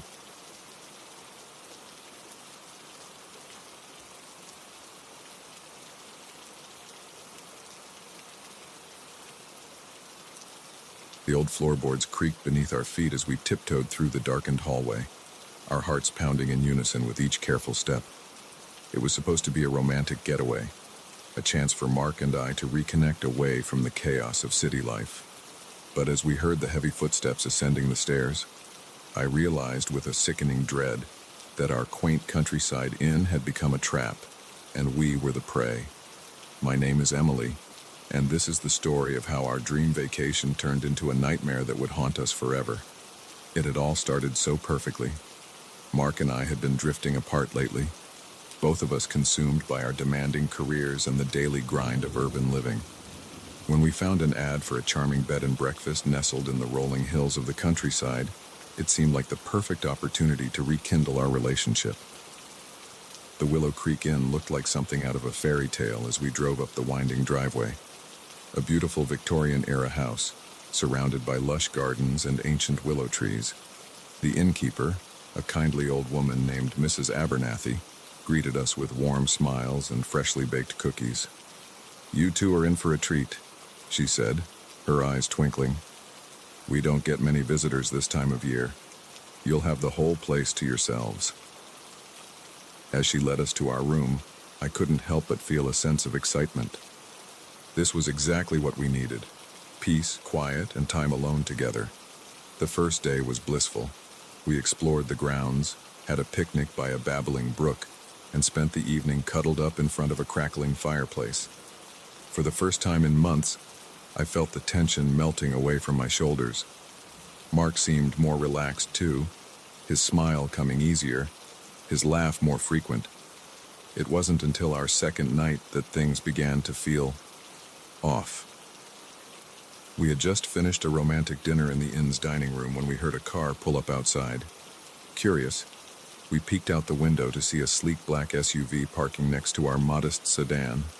3 men got out, all wearing dark suits despite the late hour.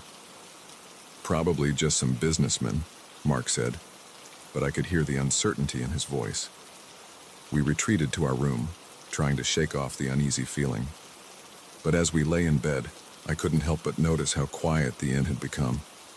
The usual creaks and settling noises of the old house were absent, replaced by an eerie silence. It was just past midnight when we heard it, hushed voices and footsteps in the hallway outside our room. Mark sat up, pressing a finger to his lips. We listened, hardly daring to breathe, as the voices grew closer. "Are you sure they're in this one?" a gruff voice asked. "Positive," another replied. Mrs. Abernathy confirmed it before we took care of her. A chill ran down my spine. Mrs. Abernathy. What had they done to her? Mark was already out of bed, pulling on his jeans and motioning for me to do the same. We had just finished dressing when the doorknob began to turn. In a moment of panic-driven inspiration, Mark wedged a chair under the doorknob. It wouldn't hold for long, but it might buy us some time. "Hey!" the voice on the other side shouted as the door refused to open. "They're awake. Break it down." The door shuddered as someone threw their weight against it. Mark grabbed my hand and pulled me towards the window. We were on the second floor, but there was a small balcony that ran along the side of the house. As we climbed out onto the balcony, I heard the door splinter behind us. Heavy footsteps entered the room. "They're on the balcony," someone yelled. We ran, our bare feet slapping against the cold wood. I could hear shouts and the sound of breaking glass as our pursuers gave chase.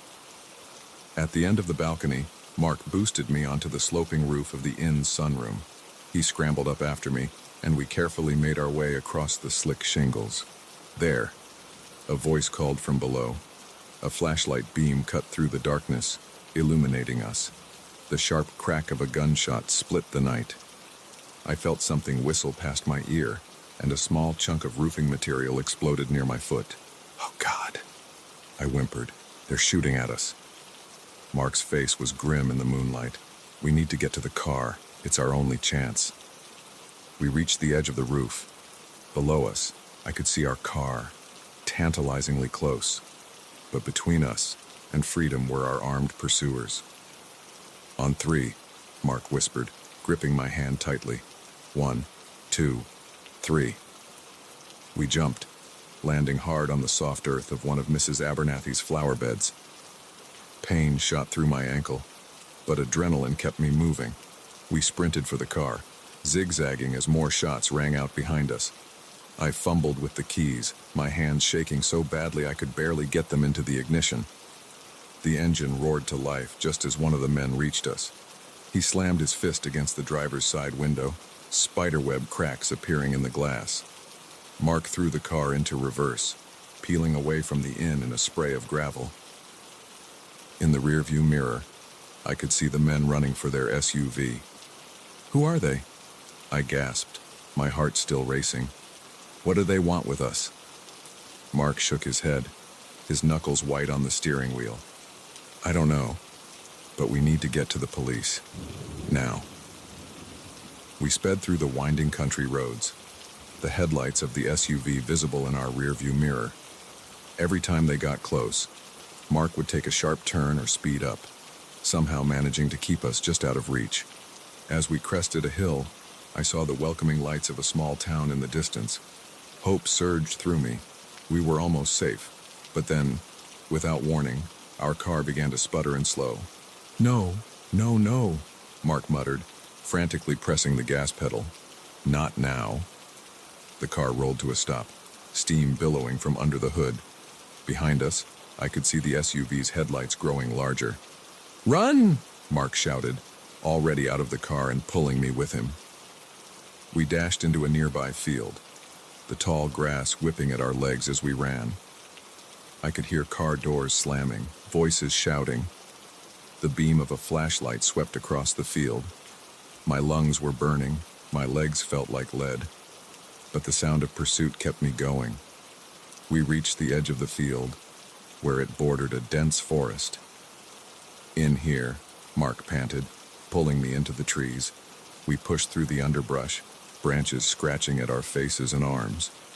Behind us, I could hear the men crashing through the forest, getting closer with each passing second. Just when I thought we couldn't go on, I saw a glimmer of light ahead. As we burst through the tree line, I realized we were on the outskirts of the town we'd seen earlier. There, I pointed to a police station just down the street, its windows still lit despite the late hour. With the last of our strength, we sprinted towards it. I could hear our pursuers emerging from the forest behind us, their shouts of frustration carrying on the night air.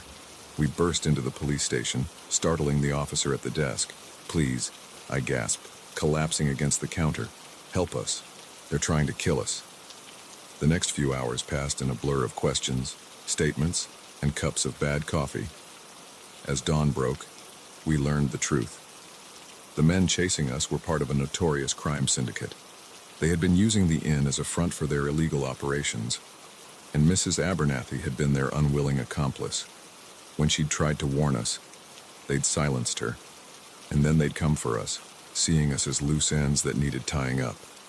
In the days that followed, there were more questions, more statements. The police eventually caught the men who had chased us, but the leaders of the syndicate remained at large. Mark and I moved after that, unable to shake the feeling of vulnerability that had taken root that terrifying night. Our relationship, tested by fire, emerged stronger, but we both carry the scars of that experience, visible and invisible. Now, years later, I still wake up sometimes in a cold sweat, the sound of footsteps in the hallway echoing in my mind. Mark holds me close on those nights, a silent reminder that we survived, that we're safe. But a part of me wonders if we'll ever truly feel safe again, because now we know that sometimes the most dangerous places are the ones that seem the most innocent, and that a dream vacation can turn into a nightmare in the blink of an eye.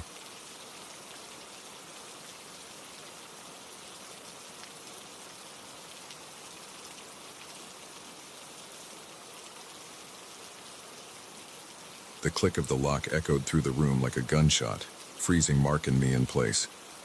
We exchanged glances, our eyes wide with panic.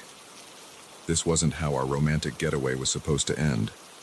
Trapped in a stranger's home, with masked intruders on the other side of the door.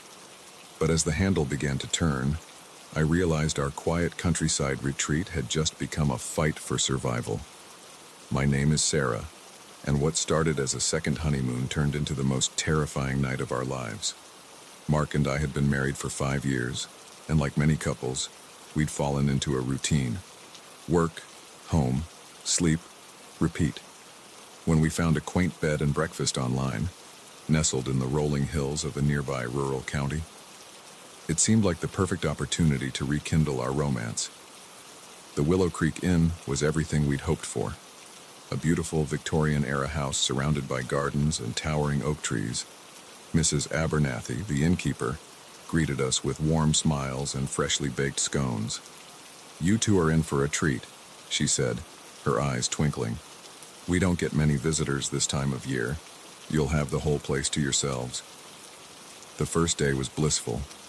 We explored the grounds, had a picnic by a babbling brook, and spent the evening cuddled up in front of a crackling fireplace. For the first time in months, I felt the tension melting away from my shoulders. Mark seemed more relaxed too, his smile coming easier, his laugh more frequent. It wasn't until our second night that things began to feel off. We had just finished a romantic dinner in the inn's dining room when we heard a car pull up outside. Curious, we peeked out the window to see a sleek black SUV parking next to our modest sedan. 3 men got out, all wearing dark suits despite the late hour.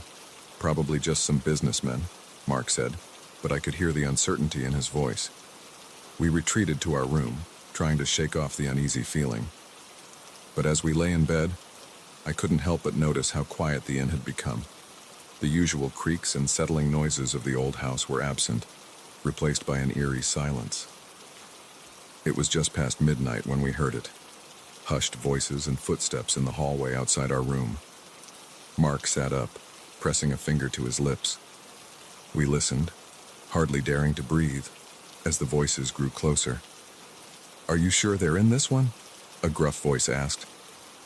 "Positive," another replied. "Mrs. Abernathy confirmed it before we took care of her." A chill ran down my spine. Mrs. Abernathy. What had they done to her? Mark was already out of bed, pulling on his jeans and motioning for me to do the same. We had just finished dressing when the doorknob began to turn. In a moment of panic-driven inspiration, Mark wedged a chair under the doorknob. It wouldn't hold for long, but it might buy us some time. "Hey!" the voice on the other side shouted as the door refused to open. "They're awake! Break it down!" The door shuddered as someone threw their weight against it. Mark grabbed my hand and pulled me towards the window. We were on the second floor, but there was a small balcony that ran along the side of the house. As we climbed out onto the balcony, I heard the door splinter behind us. Heavy footsteps entered the room. "They're on the balcony," someone yelled. We ran, our bare feet slapping against the cold wood. I could hear shouts and the sound of breaking glass as our pursuers gave chase. At the end of the balcony, Mark boosted me onto the sloping roof of the inn's sunroom. He scrambled up after me, and we carefully made our way across the slick shingles.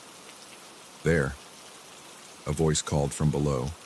A flashlight beam cut through the darkness, illuminating us. The sharp crack of a gunshot split the night. I felt something whistle past my ear, and a small chunk of roofing material exploded near my foot. "Oh, God," I whimpered. "They're shooting at us." Mark's face was grim in the moonlight. "We need to get to the car. It's our only chance." We reached the edge of the roof. Below us, I could see our car, tantalizingly close. But between us and freedom were our armed pursuers. "On three," Mark whispered, gripping my hand tightly. "1, 2, 3. We jumped, landing hard on the soft earth of one of Mrs. Abernathy's flower beds. Pain shot through my ankle, but adrenaline kept me moving. We sprinted for the car, zigzagging as more shots rang out behind us. I fumbled with the keys, my hands shaking so badly I could barely get them into the ignition. The engine roared to life just as one of the men reached us. He slammed his fist against the driver's side window, spiderweb cracks appearing in the glass. Mark threw the car into reverse, peeling away from the inn in a spray of gravel. In the rearview mirror, I could see the men running for their SUV. "Who are they?" I gasped, my heart still racing. "What do they want with us?" Mark shook his head, his knuckles white on the steering wheel. "I don't know, but we need to get to the police, now." We sped through the winding country roads, the headlights of the SUV visible in our rearview mirror. Every time they got close, Mark would take a sharp turn or speed up, somehow managing to keep us just out of reach. As we crested a hill, I saw the welcoming lights of a small town in the distance. Hope surged through me. We were almost safe. But then, without warning, our car began to sputter and slow. "No, no, no," Mark muttered, frantically pressing the gas pedal. "What, not now?" The car rolled to a stop, steam billowing from under the hood. Behind us, I could see the SUV's headlights growing larger. "Run!" Mark shouted, already out of the car and pulling me with him. We dashed into a nearby field, the tall grass whipping at our legs as we ran. I could hear car doors slamming, voices shouting. The beam of a flashlight swept across the field. My lungs were burning. My legs felt like lead, but the sound of pursuit kept me going. We reached the edge of the field, where it bordered a dense forest. "In here," Mark panted, pulling me into the trees. We pushed through the underbrush, branches scratching at our faces and arms. Behind us, I could hear the men crashing through the forest, getting closer with each passing second. Just when I thought we couldn't go on, I saw a glimmer of light ahead. As we burst through the tree line, I realized we were on the outskirts of the town we'd seen earlier. There. I pointed to a police station just down the street, its windows still lit despite the late hour. With the last of our strength, we sprinted towards it. I could hear our pursuers emerging from the forest behind us, their shouts of frustration carrying on the night air. We burst into the police station, startling the officer at the desk. "Please," I gasped, collapsing against the counter. "Help us. They're trying to kill us." The next few hours passed in a blur of questions, statements, and cups of bad coffee. As dawn broke, we learned the truth. The men chasing us were part of a notorious crime syndicate. They had been using the inn as a front for their illegal operations, and Mrs. Abernathy had been their unwilling accomplice. When she'd tried to warn us, they'd silenced her, and then they'd come for us, seeing us as loose ends that needed tying up. In the days that followed, there were more questions, more statements. The police eventually caught the men who had chased us, but the leaders of the syndicate remained at large. Mark and I moved after that, unable to shake the feeling of vulnerability that had taken root that terrifying night. Our relationship, tested by fire, emerged stronger, but we both carry the scars of that experience, visible and invisible. Now, years later, I still wake up sometimes in a cold sweat, the sound of footsteps in the hallway echoing in my mind. Mark holds me close on those nights, a silent reminder that we survived, that we're safe.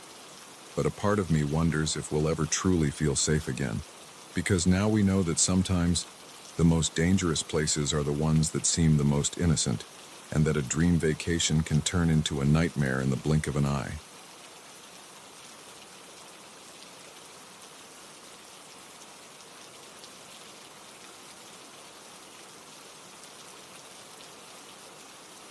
The last customer stumbled out into the night, leaving behind the stale scent of beer and broken dreams. I sighed, wiping down the bar one final time before closing.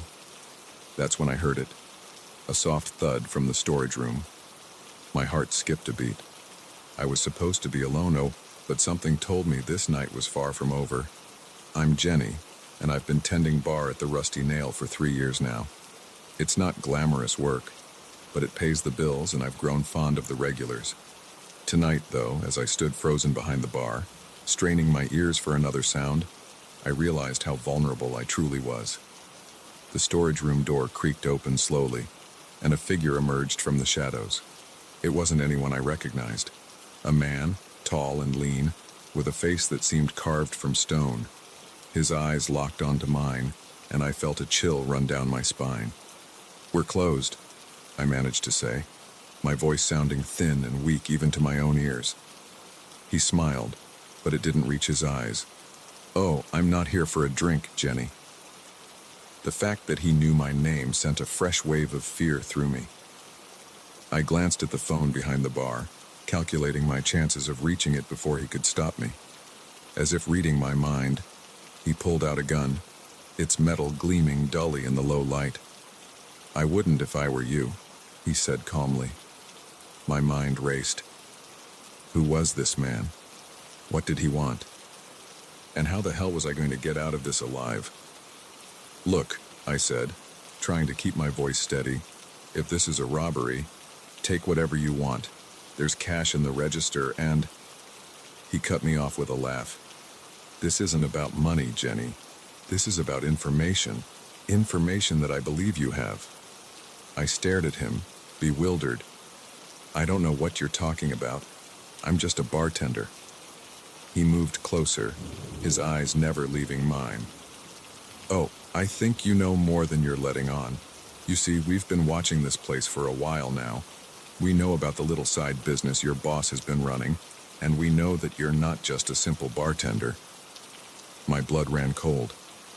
It was true that I'd noticed some strange things happening at the bar lately. My boss, Mike, had been having a lot of private meetings in his office. There had been an increase in unfamiliar faces coming in, people who didn't seem like our usual clientele. But I'd chalked it up to Mike trying to drum up more business.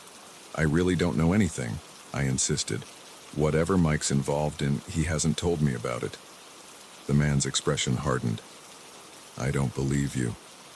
And I'm not leaving until I get what I came for." He gestured with the gun towards the office door. "Let's continue this conversation somewhere more private, shall we?" I had no choice but to comply. As we walked towards the office, my mind raced, trying to piece together what little I knew. Mike had been acting strange lately, jumpy and secretive. There had been hushed phone conversations, mysterious packages delivered after hours. But I'd never imagined it was anything like this. Once in the office, the man forced me to sit in Mike's chair. He loomed over me, the gun never wavering. "Now," he said, "let's start with the shipments. When are they coming in?" I shook my head, genuinely confused. "I don't know anything about any shipments, I swear." His eyes narrowed. Wrong answer. Without warning, he backhanded me across the face. The force of the blow sent me sprawling out of the chair. I tasted blood in my mouth as I struggled to sit up. "Let's try this again," he growled. "The shipments. When and where?" Tears stung my eyes, partly from pain, partly from fear. "Please," I begged. "I really don't know what you're talking about. Mike doesn't tell me anything about the business side of things." He studied me for a long moment, then sighed. "Perhaps you need some motivation to jog your memory." He reached into his pocket and pulled out a phone. After dialing a number, he spoke quietly into it. "Bring him in." My heart sank. Who else had they captured? Minutes later, the office door opened again. 2 more men entered, dragging a battered and bloodied figure between them. It took me a moment to recognize him through the bruises and swelling, but when I did, I gasped. "Mike!" My boss lifted his head, his one good eye focusing on me. "Jenny," he croaked. "I'm so sorry." The first man, clearly the leader, smiled coldly. "Now then, Jenny, let's see if your memory improves with some company." What followed was a nightmare of questions, threats, and violence. They demanded information about shipments, contacts, drop-off points, none of which I knew anything about. Every time I couldn't answer, they hurt Mike. His cries of pain tore at my heart, but I truly had no information to give them. As the night wore on, I began to piece together bits of the puzzle. It seemed Mike had gotten involved with a rival gang, using the bar as a front for drug trafficking. The men interrogating us were from another organization, looking to take over the territory. Just when I thought things couldn't get any worse, we heard sirens in the distance. The leader's head snapped up, his eyes narrowing. "Seems like our time is up," he said. "One last chance, Jenny. Tell us what we want to know, or we finish this right now." I looked at Mike, slumped in the corner, barely conscious, then back at the man with the gun, his finger tightening on the trigger. In that moment, something inside me snapped. Maybe it was the adrenaline, or maybe just blind luck, but I saw an opportunity and I took it. I lunged forward, catching the leader off guard. We grappled for the gun, its barrel swinging wildly. The other 2 men shouted, moving to help their boss. But in the chaos, Mike managed to summon the last of his strength. He tackled one of the men, sending them both crashing into the other. The gun went off, the sound deafening in the small office. I felt a searing pain in my side, but I didn't let go. We crashed into Mike's desk, sending papers and a heavy paperweight flying. I managed to grab the paperweight and brought it down hard on the leader's head. He crumpled to the floor, the gun clattering away. I snatched it up, my hands shaking as I pointed it at the other 2 men. "Don't move," I gasped, trying to ignore the warm wetness spreading across my shirt. Just then, the office door burst open. Police officers flooded in, shouting orders. I dropped the gun, relief washing over me as the adrenaline faded and the pain intensified. The next few hours were a blur of ambulances, hospital rooms, and police questioning. It turned out one of our regulars, a off-duty cop who'd left just before closing, had noticed something off and called it in. Mike survived, though he faced a long recovery and even longer jail time. As for me, the bullet had grazed my side, painful, but not life-threatening. In the weeks that followed, as I healed and gave statements and tried to make sense of everything, I couldn't shake the feeling of how close I'd come to death, how quickly an ordinary night had turned into a fight for survival. I don't work at the Rusty Nail anymore. These days, I'm much more careful about where I work and who I trust. But sometimes, late at night, I still hear the echo of that gunshot, still feel the weight of that gun in my hands. And I wonder how many other secrets are hiding behind the everyday facades we take for granted. One thing's for certain. I'll never look at a quiet night at the bar the same way again.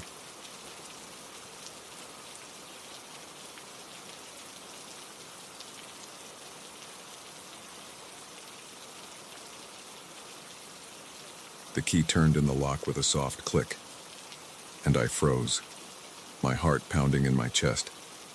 I wasn't supposed to be here, in this lavish house I'd been hired to show. But as I heard footsteps approaching from the kitchen, I realized with growing horror that I wasn't alone. Someone else had decided to pay an unexpected visit, and I had a sinking feeling they weren't here for a tour. My name is Rachel, and I've been a real estate agent for 5 years. It's usually a pretty straightforward job. Show houses, negotiate deals, help people find their dream homes. But on this crisp autumn evening, as the sun dipped below the horizon and shadows lengthened across the manicured lawn, I found myself trapped in a nightmare I never could have imagined. It had started as a routine showing. The Maple Grove property was a gem, a sprawling Victorian mansion with all the modern amenities, nestled on 5 acres of pristine woodland. I'd been thrilled when the sellers chose me to list it, seeing dollar signs in my future commission. The prospective buyers, a well-dressed couple in their 50s, had seemed genuinely interested during our afternoon tour. They'd asked all the right questions, admired the crown molding, and even discussed where they might put their grand piano in the spacious living room. As we wrapped up, the wife had suddenly remembered she'd left her scarf in the master bedroom. "Oh, don't worry about it," I'd said with a smile. "I'll grab it when I do my final walkthrough. You can pick it up at the office tomorrow." They'd thanked me and left, and I'd locked up, planning to return later that evening to retrieve the scarf and double-check that all the lights were off.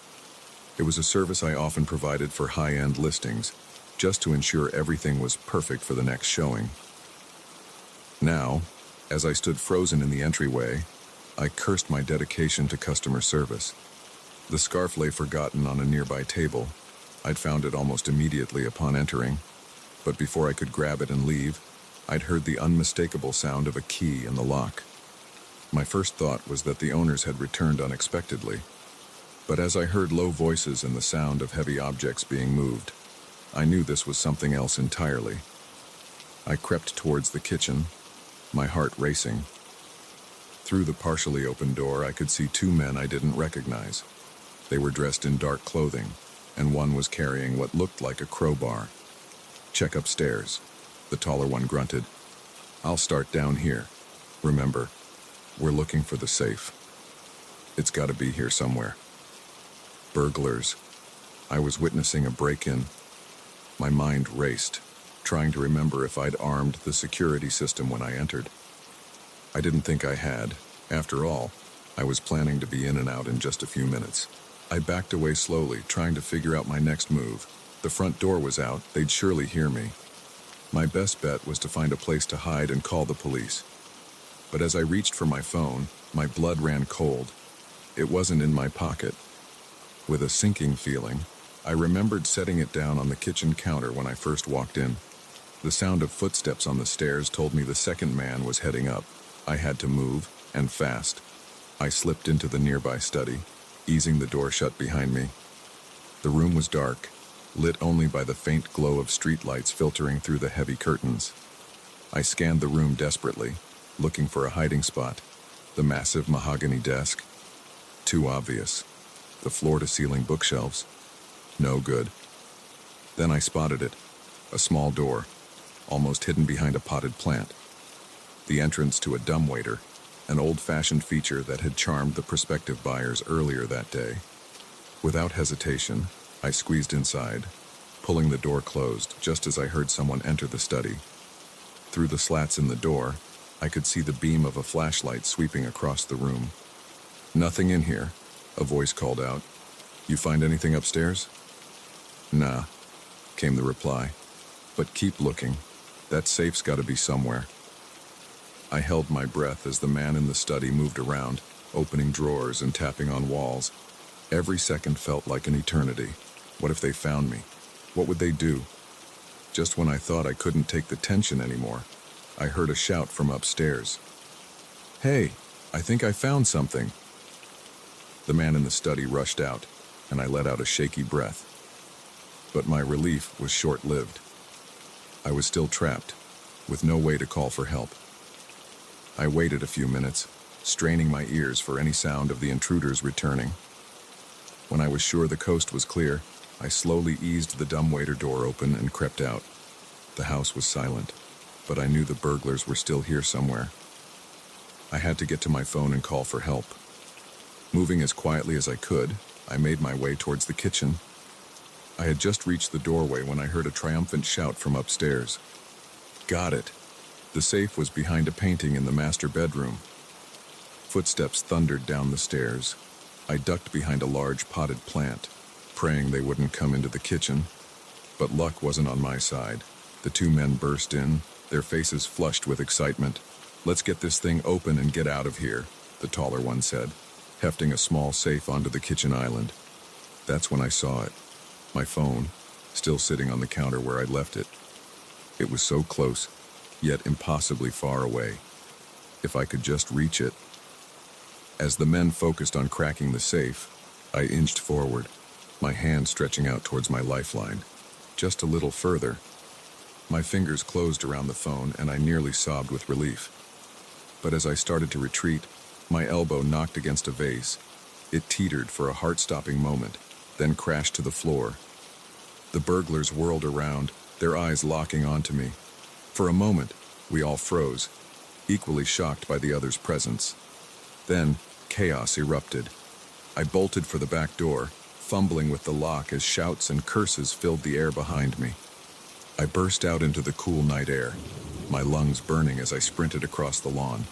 I could hear them in pursuit, their heavy footfalls getting closer with each passing second.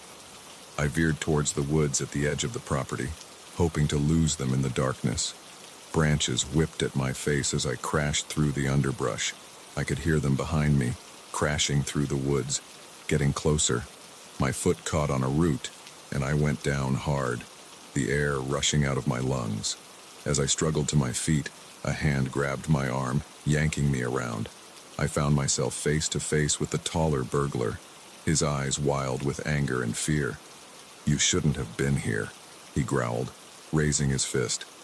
In that moment, survival instinct took over. I brought my knee up hard, catching him in the groin. He doubled over with a grunt of pain, and I took off running again. I don't know how long I ran or in what direction. All I knew was that I had to get away, had to find help. Finally, I burst out of the woods onto a residential street. Lights were on in several houses, and I could hear the distant wail of sirens. I collapsed on the nearest front lawn, gasping for breath. The homeowner, an elderly woman in a bathrobe, peered out at me in concern. "Are you all right, dear?" she called. "Should I call the police?" I nodded, still too winded to speak. As she disappeared inside, I finally looked at the phone clutched in my hand. Somehow, through it all, I'd managed to hold on to it. The police arrived minutes later, followed closely by an ambulance. As I gave my statement and had my cuts and bruises tended to, the reality of what had happened began to sink in. I'd walked into a burglary in progress, been chased through the woods, and somehow made it out alive. The routine showing had turned into the most terrifying night of my life. In the days that followed, as the police investigated and I dealt with the aftermath, I couldn't shake the feeling of vulnerability that had taken root that night. Every house I showed felt like a potential trap, every client a possible threat. But I also felt a newfound strength. I'd faced my worst fear and survived. And while I knew I'd never forget that night, I was determined not to let it define me. Now, when I turn the key in a lock, I'm always aware of what might be waiting on the other side, but I'm also ready for it, whatever it might be. Because sometimes, the most dangerous situations can reveal strengths we never knew we had.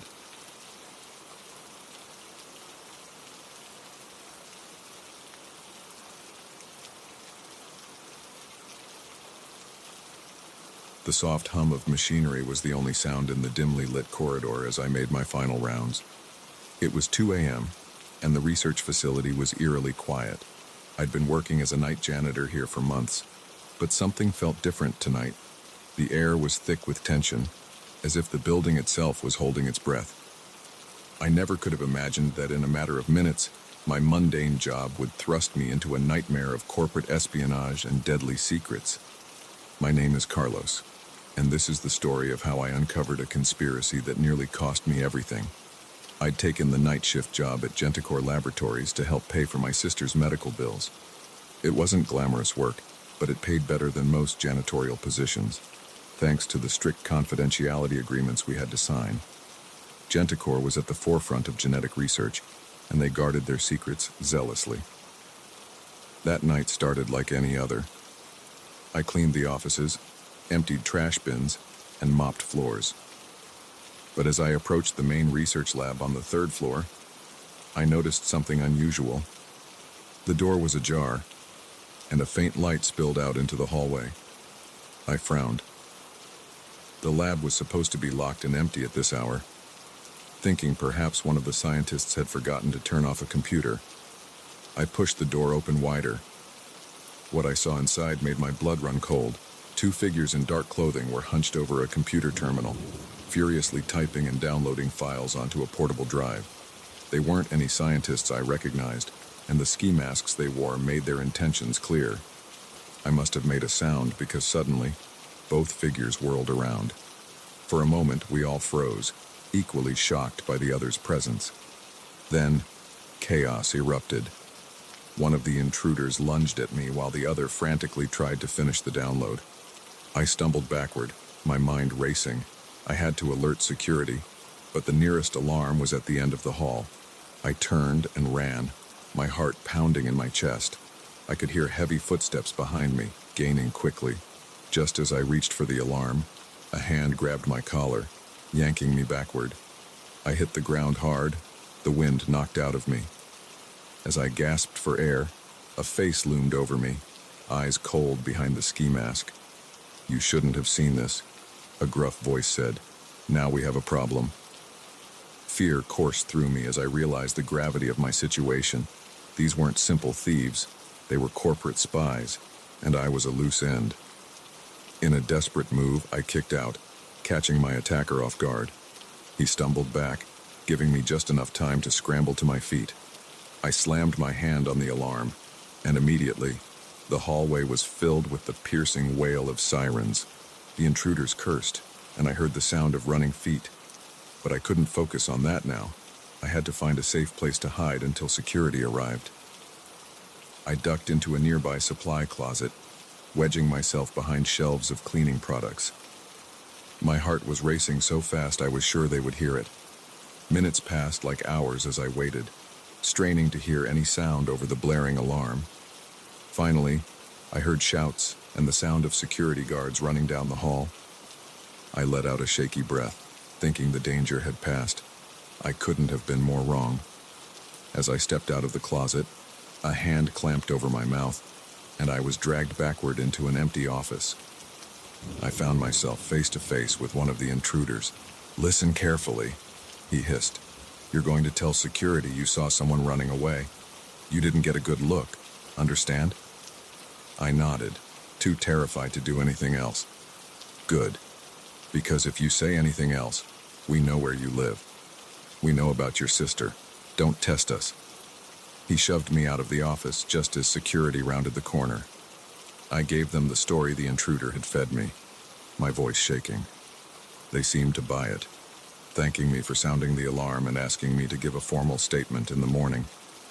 As I watched them continue their search, guilt and fear warred within me. What had I just become complicit in? The rest of the night passed in a blur. I went through the motions of finishing my shift, but my mind was racing. What had the intruders been after? How did they know about my sister? And what would happen if I told the truth?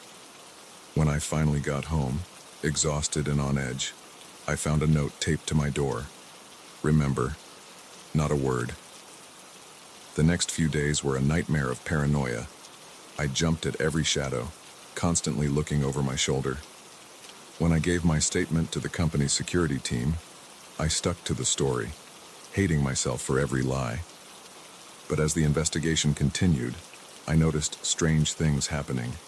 Key card logs were altered. Security camera footage went missing. It was clear that someone on the inside was covering up what had really happened that night. Unable to shake the feeling that I was in way over my head, I decided to do some digging of my own.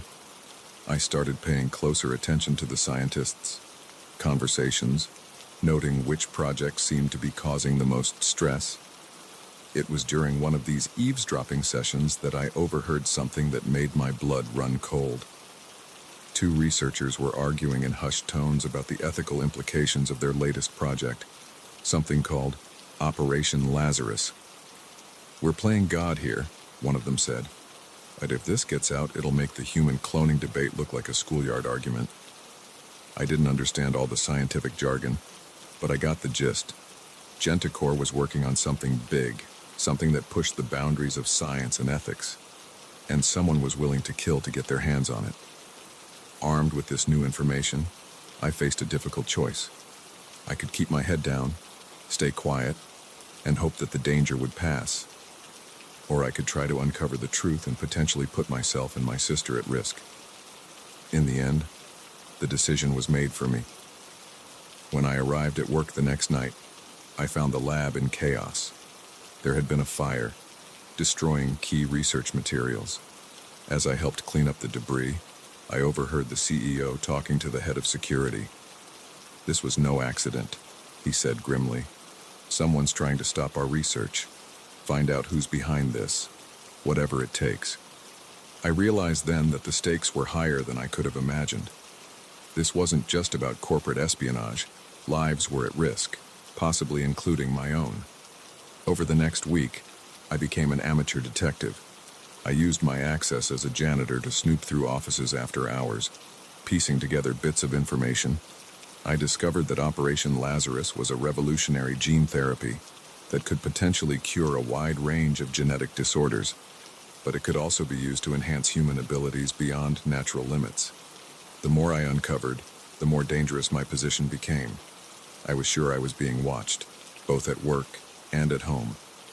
Twice, I spotted the same car following me on my way home. Just when I thought I was in too deep, I found an unexpected ally. Dr. Chen, one of the lead researchers, approached me one night as I was cleaning her office. "I know you saw something the night of the break-in," she said quietly. "And I know you've been investigating. You're in danger, Carlos." She explained that she had been growing increasingly concerned about the ethical implications of their work. She believed that someone within the company was planning to sell the research to the highest bidder, regardless of how it might be used. "I can help you expose the truth," she said, "but we have to be careful. They're watching both of us." Together, we hatched a plan. Using her access and my ability to move around the facility unnoticed, we gathered evidence of the conspiracy. It was dangerous work. Twice, we nearly got caught. But finally, we had enough to go to the authorities. The night we planned to leave with the evidence, all hell broke loose.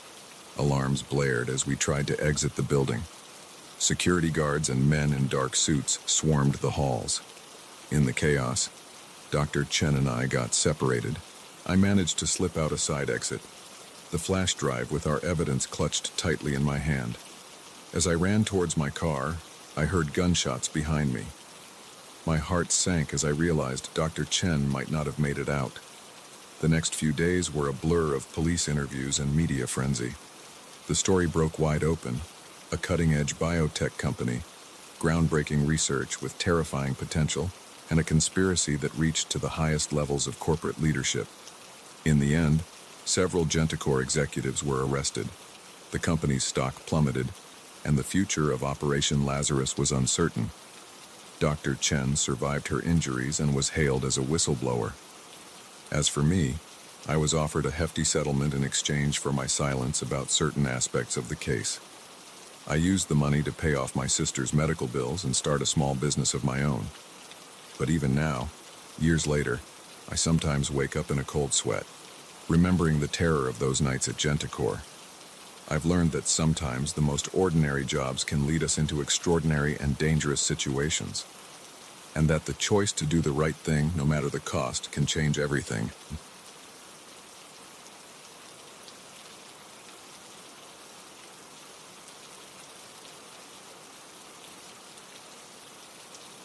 The antique mirror in the hallway caught my eye, reflecting a shadow that shouldn't have been there.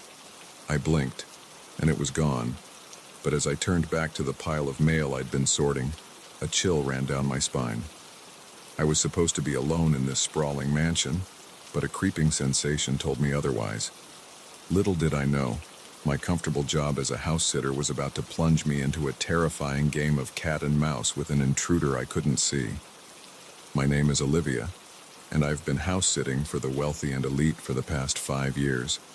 It's a cushy gig, living in luxurious homes, caring for pampered pets, and generally enjoying the lifestyle of the rich and famous, while their actual owners are away on extended vacations or business trips.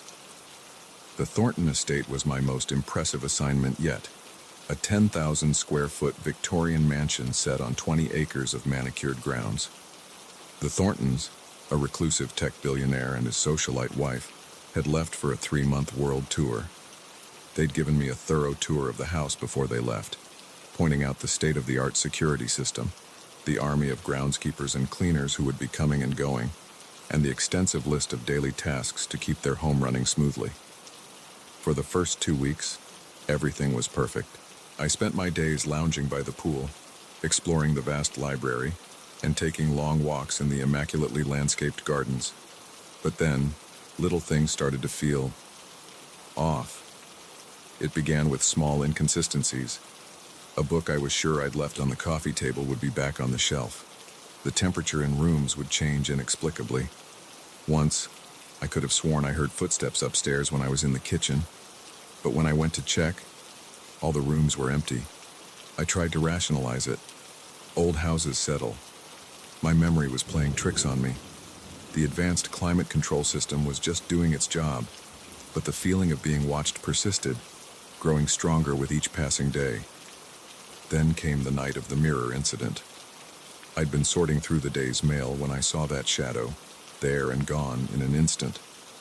It was the first time I couldn't explain away the oddities with logic. Someone, or something, was in the house with me.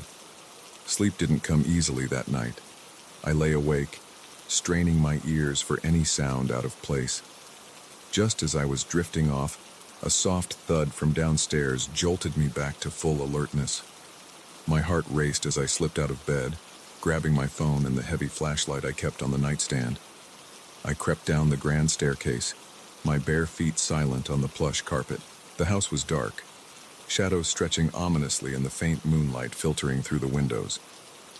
As I reached the bottom of the stairs, I heard it again, a soft scraping sound coming from Mr. Thornton's study. With trembling hands, I dialed 911 on my phone, my thumb hovering over the call button. I approached the study door, which stood slightly ajar. Gathering my courage, I pushed it open wider, shining my flashlight into the room. The beam cut through the darkness, illuminating nothing. The study was empty, everything in its place. I let out a shaky breath, feeling foolish. Maybe I had imagined it all. That's when I saw the desk drawer. It was open, just a crack, but I knew for certain it had been closed earlier. My blood ran cold as I realized someone had been in here, searching for something.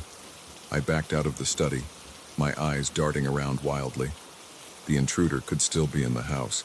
I needed to get out, to call for help.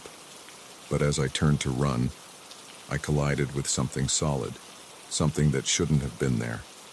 A hand clamped over my mouth, stifling my scream. Not a sound. A low voice growled in my ear. Or this gets very unpleasant for you. Terror coursed through me as I was marched back into the study. My captor pushed me into a chair, finally releasing his grip. In the dim light, I could make out a man dressed all in black, his face obscured by a ski mask. "Where is it?" he demanded. I stared at him, confused and terrified. "Where's what?" "Don't play dumb," he snarled. "The safe? Where's Thornton's safe?" My mind raced. I knew there was a safe in the house. The Thorntons had mentioned it during the tour, but they hadn't told me where it was located. "I don't know," I said, my voice shaking. "They didn't tell me." The man's eyes narrowed behind his mask. "You expect me to believe that? You've been living here for weeks. You must have seen them access it." I shook my head vehemently. "I swear, I don't know. They keep their valuables in a safety deposit box. The safe could be anywhere in this huge house." He studied me for a long moment, then seemed to deflate slightly. "Damn it," he muttered. "All right, here's how this is going to go. You're going to help me search this place room by room. If I find out you're lying or trying to trick me..." He let the threat hang in the air. For the next 2 hours, we moved methodically through the mansion. The intruder was thorough, checking behind paintings, tapping on walls, and scrutinizing every bookshelf for hidden compartments. All the while, my mind was working overtime, trying to figure out a way to alert someone or escape. As we entered Mr. Thornton's massive walk-in closet, an idea struck me. "Wait," I said, pointing to a section of the wall. I think I remember something. Mrs. Thornton mentioned a hidden panel somewhere in here." The intruder's eyes lit up with excitement. As he moved to examine the wall, I subtly pressed a small button on my watch, a panic button connected to the house's security system. I prayed it would work silently, alerting the authorities without tipping off my captor. "There's nothing here," he growled after a few minutes of searching. He turned back to me, anger flashing in his eyes. "You're stalling." I backed away, hands raised. "No, I swear. I thought I remembered." He lunged forward, grabbing my arm roughly. "No more games. You're going to show me where that safe is, or..." He was cut off by the sudden blare of alarms. Red lights began flashing throughout the house, and a computerized voice announced, "Security breach detected. Authorities have been notified. All exits are now sealed." The intruder cursed, shoving me aside as he ran for the door, but true to the announcement, it wouldn't budge. We were locked in. What followed was a terrifying game of hide and seek. The intruder, realizing he was trapped, became desperate. He searched frantically for a way out, all the while hunting for me. I managed to slip away in the chaos, hiding in a secret passage I'd discovered during my explorations of the house. From my hiding spot, I could hear him raging, tearing the place apart in his desperation. Tears streamed down my face as I huddled in the darkness, praying for the police to arrive quickly. After what felt like an eternity, I heard new voices, authoritative shouts, and the sound of breaking glass. The police had finally arrived. When it was all over, I emerged shaken but unharmed. The intruder was arrested, and I learned he was part of a sophisticated ring of thieves targeting wealthy homes. The Thorntons, it turned out, had a collection of priceless artifacts hidden in a safe I never knew existed. In the days that followed, as I gave statements to the police and tried to process what had happened, I couldn't shake the feeling of violation. The home that had been my sanctuary had become a place of terror. The Thorntons, upon hearing what happened, offered me a generous bonus and glowing recommendations. But I knew my days of house-sitting were over. The experience had shown me how vulnerable we can be, even in the most secure environments. Now, years later, I still sometimes wake up in the night. Sure, I've heard a floorboard creak or seen a shadow move. The fear never fully goes away, but I've learned to trust my instincts, to be aware of my surroundings, and to never take safety for granted. Because sometimes, The most dangerous threats are the ones we invite into our homes without even realizing it. And in the end, our greatest defense is our own awareness and quick thinking.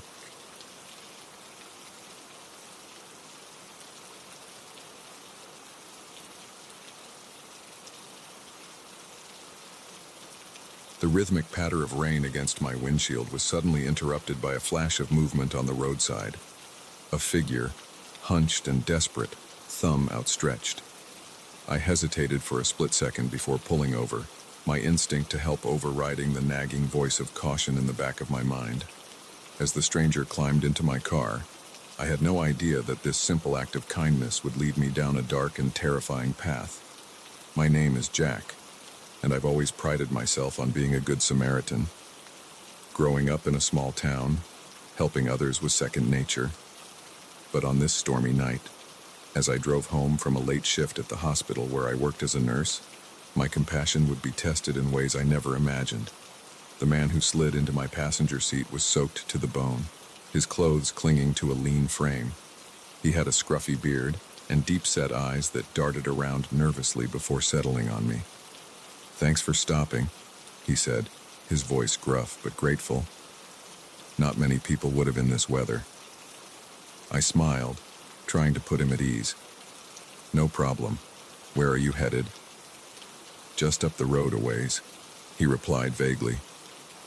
"I'll let you know when to stop." As I pulled back onto the empty highway, I couldn't shake a growing sense of unease. The man's vague destination, his nervous energy, something felt off. But I pushed the feeling aside, chalking it up to too many late-night crime shows. We drove in silence for a few minutes, the only sound the swish of windshield wipers and the drumming of rain on the roof. I was about to attempt some small talk when the man spoke. "So, Jack," he said casually, "how's life treating you?" I froze, my hands tightening on the steering wheel. I hadn't told him my name. Before I could respond, he continued, his tone shifting from casual to menacing. "I bet it's pretty good, living in that nice house on Elm Street, with your golden retriever, Max, isn't it?" My blood ran cold. How could he possibly know these details about my life? "Who are you?" I demanded, my voice shaking despite my effort to stay calm. "How do you know these things?" He chuckled, a sound that sent chills down my spine. "Oh, Jack, I know a lot about you. I've been watching you for quite some time now." My mind raced, trying to process this information. Had this man been stalking me? Why? What did he want? "What do you want from me?" I asked, fighting to keep my eyes on the road as panic threatened to overwhelm me. "It's not about what I want, Jack," he said, his voice unnervingly calm. "It's about what you want. Deep down, in places you don't like to admit exist. You're bored, aren't you? Tired of your safe, predictable life. That's why you picked me up tonight. You were hoping for a little excitement, a little danger." His words hit uncomfortably close to home. It was true that I'd been feeling restless lately, dissatisfied with the routine of my life. But this was madness.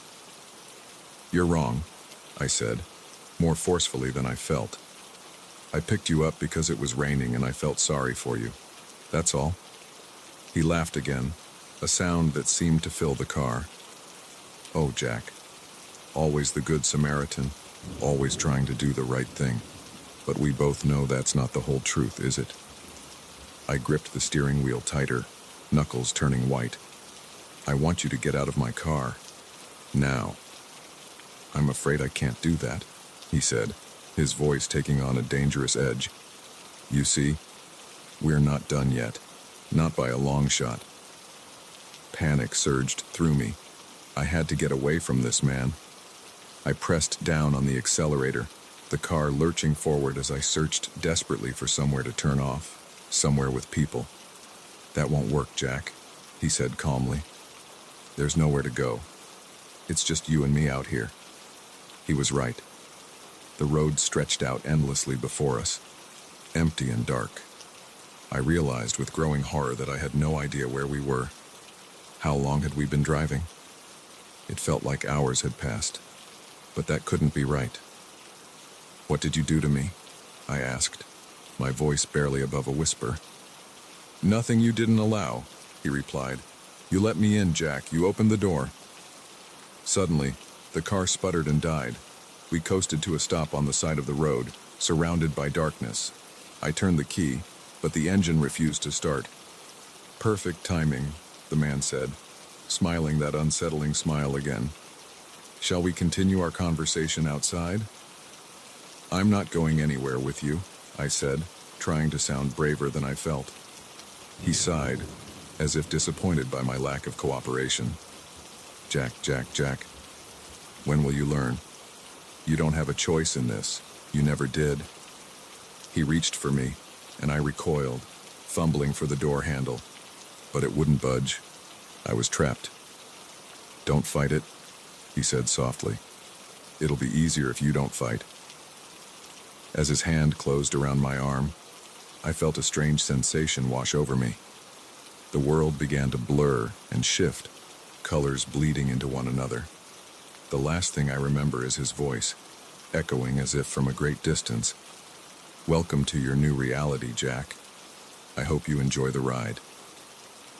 I woke up in my own bed, sunlight streaming through the windows. For a moment, I lay there, disoriented. Had it all been a dream? But as I sat up, I noticed something that made my heart stop. There, on my nightstand, was a small piece of paper. Written on it in an unfamiliar hand were the words, "Thanks for the lift. See you soon." In the weeks that followed, I tried to convince myself that it had been some kind of hallucination, a product of stress and exhaustion. But I couldn't shake the feeling that something fundamental had changed. I'd catch glimpses of the man everywhere I went, always just at the edge of my vision. When I turned to look, he'd be gone. I changed my locks, installed security cameras, even moved to a new apartment. But nothing helped. He was always there, watching, waiting. And the worst part was, a small part of me was excited by it. The danger, the mystery. It awakened something in me I hadn't known existed. I found myself taking more risks at work, volunteering for the most challenging cases. I started going out more, seeking out new experiences in unfamiliar places. It was as if that night had unlocked a part of me that had been dormant for years. But with this newfound excitement came a constant undercurrent of fear. Every stranger could be him. Every locked door could open at his touch. I lived in a state of perpetual alertness, both dreading and anticipating our next encounter.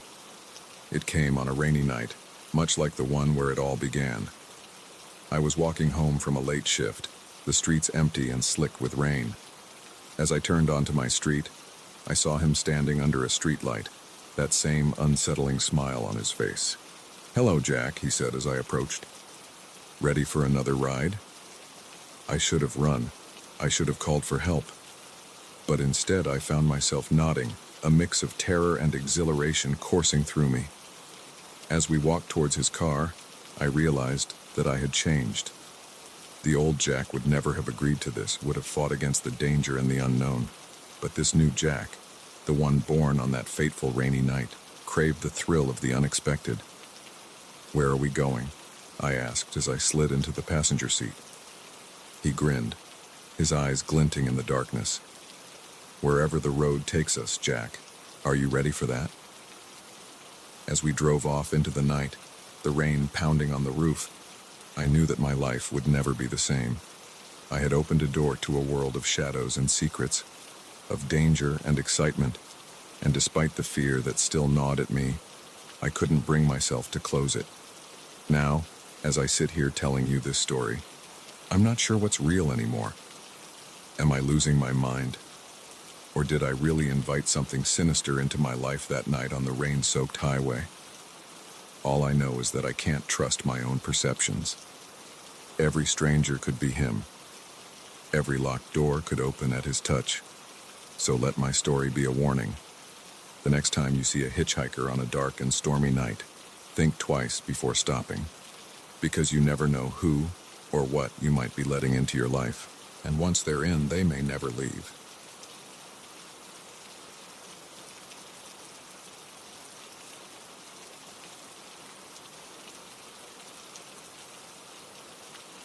The faint click of a camera shutter made me freeze, my hand halfway to the light switch. It was 3 a.m., and I was alone in my apartment, or at least I should have been. As I slowly turned towards the sound, my blood ran cold. There, in the darkness of my living room, a red recording light blinked steadily. Someone was watching me, and I had a sinking feeling this wasn't the first time. My name is Emma, and I never imagined that moving into my dream apartment would turn into a waking nightmare. It all started 3 months ago when I finally saved up enough for a down payment on a gorgeous loft in the heart of the city. The building was a recently renovated factory, all exposed brick and soaring ceilings. I fell in love with it instantly. The real estate agent gushed about the smart home's features, automated lighting, climate control, and a state-of-the-art security system. It seemed perfect. The first few weeks were blissful. I reveled in the space, the light, the sense of finally having a place that was truly mine. But then, little things started to feel off. It began with small inconsistencies. I'd come home to find lights on that I was sure I'd turned off. The thermostat would be set to temperatures I didn't remember changing. Once, I woke up in the middle of the night to find my TV on, playing a show I'd never seen before. I chalked it up to forgetfulness, to the quirks of a new place. But the feeling of unease grew. I started to feel like I was being watched, even when I was alone. I'd catch movement out of the corner of my eye, only to turn and find nothing there. Then came the night I heard the camera shutter. I stood frozen, staring at the blinking red light in my living room. My mind raced. How long had it been there? What else was hidden in my apartment? With shaking hands, I turned on the lights and began to search. In the next hour, I found 3 more cameras, one in my bedroom, one in the bathroom, and another in the kitchen. They were small, expertly hidden. If I hadn't been looking for them, I never would have noticed. I felt violated, exposed. Who was watching me, and why? My first instinct was to call the police, but as I reached for my phone, a thought stopped me cold. What if they were in on it? What if this was bigger than just my apartment? I needed to think, to plan. I couldn't stay here, not with those cameras watching my every move. But I couldn't let whoever was behind this know that I'd discovered their surveillance. I grabbed a bag and started packing, trying to act as normal as possible. Clothes, toiletries, my laptop, anything I might need for a few days away. I called a friend, keeping my voice casual as I asked if I could crash at her place for a bit. I just need a change of scenery, I said, hoping my voice didn't betray my panic. As I left my apartment, I noticed my neighbors for the first time. Had they always watched me this intently? The elderly couple across the hall, the young professional next door. Their gazes seemed to follow me as I walked to the elevator. I spent the next few days at my friend's place, paranoid and jumpy. I couldn't shake the feeling that I was still being watched. I scoured the internet for information on hidden cameras, on stalking, on surveillance technology. The more I read, the more terrified I became. It wasn't just my apartment. People all over the city were reporting strange occurrences, unexplained noises, feelings of being watched, electronics behaving erratically. Most were brushed off as paranoia or technical glitches, but I knew better. I needed to know more. Under the guise of picking up more clothes, I returned to my apartment. This time, I came prepared. I had borrowed a signal detector from a tech-savvy coworker, claiming I suspected my ex of planting bugs in my car. The moment I stepped into my apartment, the detector went crazy. It wasn't just cameras. The place was riddled with listening devices, too. But the signals weren't just coming from inside my apartment. They were coming from everywhere in the building. Heart pounding, I followed the signals.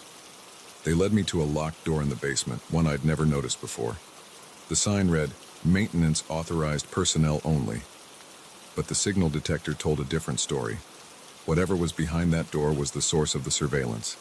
I knew I should leave, call the authorities, do something sensible. But the need to know, to understand what was happening, overrode my common sense. Using the lock-picking skills I'd learned from countless YouTube videos over the past few days, I managed to open the door. What I found inside made my blood run cold.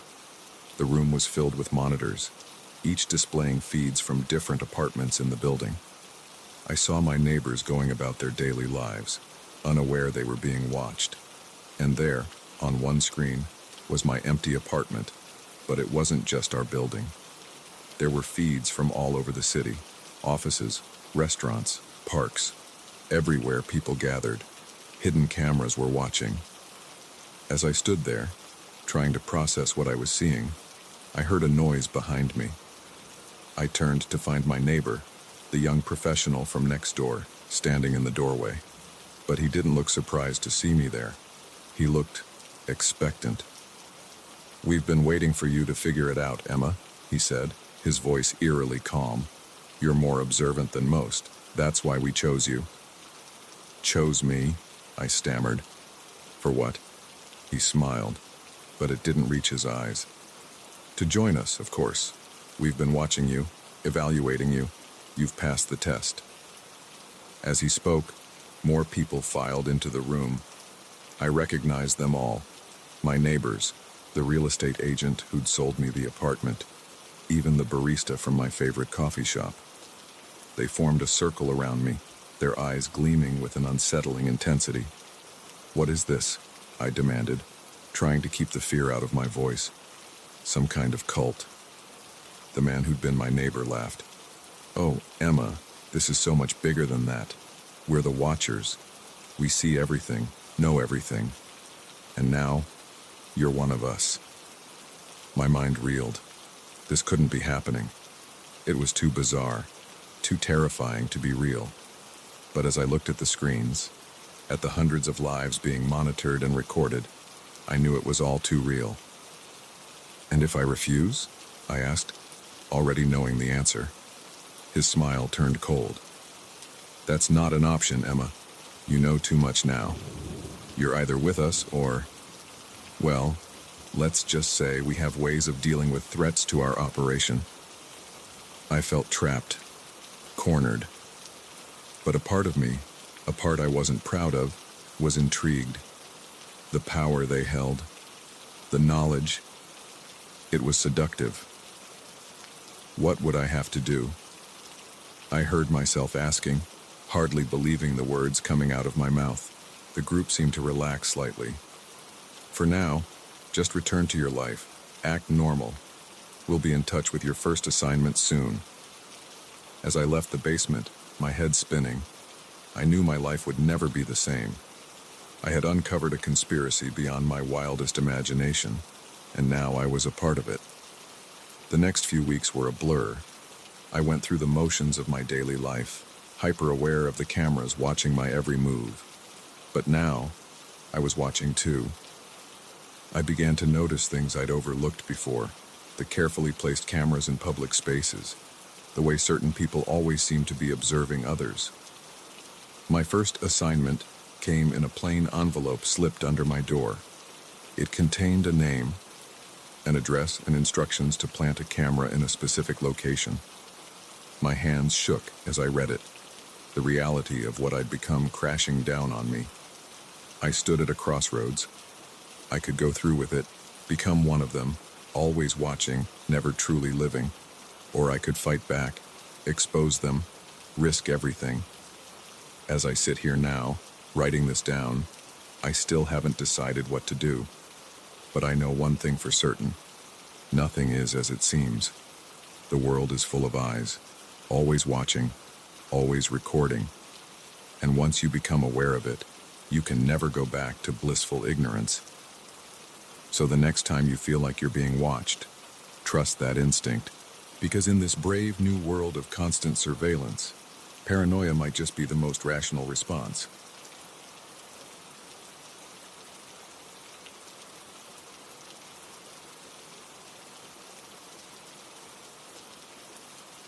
The crunch of leaves under my boots echoed through the forest, a stark contrast to the eerie silence that had fallen over the woods. I'd been a park ranger for 15 years, but something about this patrol felt different. The air was thick with tension, and I couldn't shake the feeling that I was being watched. As I rounded a bend in the trail, I saw it, a crude camp hidden among the trees, littered with empty bullet casings and animal remains. My heart raced as I realized I'd stumbled upon something far more dangerous than the usual lost hiker or campfire gone wrong.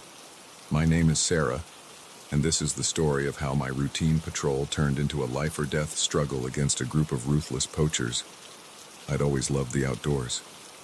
Growing up in a small town nestled against the mountains, I spent more time in the woods than I did in my own home. Becoming a park ranger was a natural choice, a way to protect the wilderness I loved so much. Willowbrook National Park had been my home for the past decade, and I knew every trail, every stream, every rocky outcropping like the back of my hand. That day started like any other. I'd set out at dawn, my backpack loaded with supplies for a long day of patrolling the park's more remote areas. The autumn air was crisp, and the changing leaves painted the forest in brilliant shades of red and gold. It should have been beautiful, peaceful, but from the moment I stepped onto the trail, something felt off. The usual sounds of the forest, birdsong, rustling leaves, the occasional scurry of a small animal, were muted, as if the woods themselves were holding their breath. I tried to shake off the unease, telling myself I was being paranoid, but 15 years of experience had taught me to trust my instincts. I'd been hiking for about 3 hours when I first noticed the signs. Broken branches that didn't look like natural wear and tear, boot prints that were too fresh, too deep to be from fellow hikers. The park had been closed to the public for the past week due to fire risks. And then, the smell. A sickly sweet odor that turned my stomach, one I recognized all too well. Decaying flesh. Following my nose in the trail of disturbances, I pushed deeper into a part of the forest that was off the main trails. That's when I found the camp. It was well hidden, tucked into a small clearing surrounded by dense underbrush. But to my trained eye, it was clear this was no ordinary campsite. Camouflage tarps were strung between trees, creating makeshift shelters. A fire pit, carefully constructed to minimize smoke, sat cold in the center. But it was the other items scattered around that made my blood run cold. Snares and steel traps, high-powered rifles leaning against trees, and everywhere, the evidence of their grisly work, piles of animal pelts, antlers, and other trophies. I'd heard rumors of poaching rings operating in the area, but I'd never seen evidence this blatant. This wasn't just a couple of locals hunting out of season. This was organized, professional, and incredibly dangerous. I reached for my radio, ready to call for backup, when a twig snapped behind me. I whirled around, my hand instinctively going to the bear spray on my belt. But I was too slow. "Well, well," a gruff voice said. "Looks like we've got ourselves a nosy ranger." 3 men emerged from the trees, rifles aimed squarely at my chest. They were rough-looking, with the hardened expressions of men used to operating outside the law. The leader, a tall man with a scar running down his cheek, grinned at me, but it was a predator's grin, cold and calculating. "Now, what are we going to do with you?" he mused, taking a step closer. I raised my hand slowly, mind racing. "Look," I said, trying to keep my voice steady. "You don't want to do this. Attacking a federal officer will only make things worse for you. Why don't we talk about this?" The man laughed, a harsh sound that echoed through the clearing. "Talk, sweetheart. I don't think you understand the situation. There's no talking your way out of this." One of the other men spoke up, his voice nervous. "We should just get out of here, boss. Leave her tied up and make a run for it." The leader shook his head. "No, she's seen too much. We can't risk it." My heart sank as I realized what he was implying. These men weren't just poachers, they were killers. And I was their next target. In that moment, survival instinct took over. I dropped to the ground, simultaneously pulling the bear spray from my belt.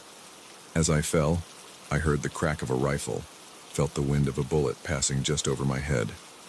I rolled, coming up in a crouch, and unleashed a stream of spray directly into the face of the nearest poacher. He screamed, dropping his rifle and clawing at his eyes. I didn't wait to see the effect on the others. I ran, crashing through the underbrush, branches whipping at my face as I fled. Behind me, I could hear shouts and the sound of pursuit. I knew these woods better than they did, but they had the advantage of numbers and firepower. My only hope was to lose them long enough to call for help. I ran for what felt like hours, my lungs burning, my legs screaming for rest. But I didn't dare stop. Every so often, I'd hear a shout or the crack of a branch, reminding me that my pursuers were still on my trail. As I ran, I tried to formulate a plan.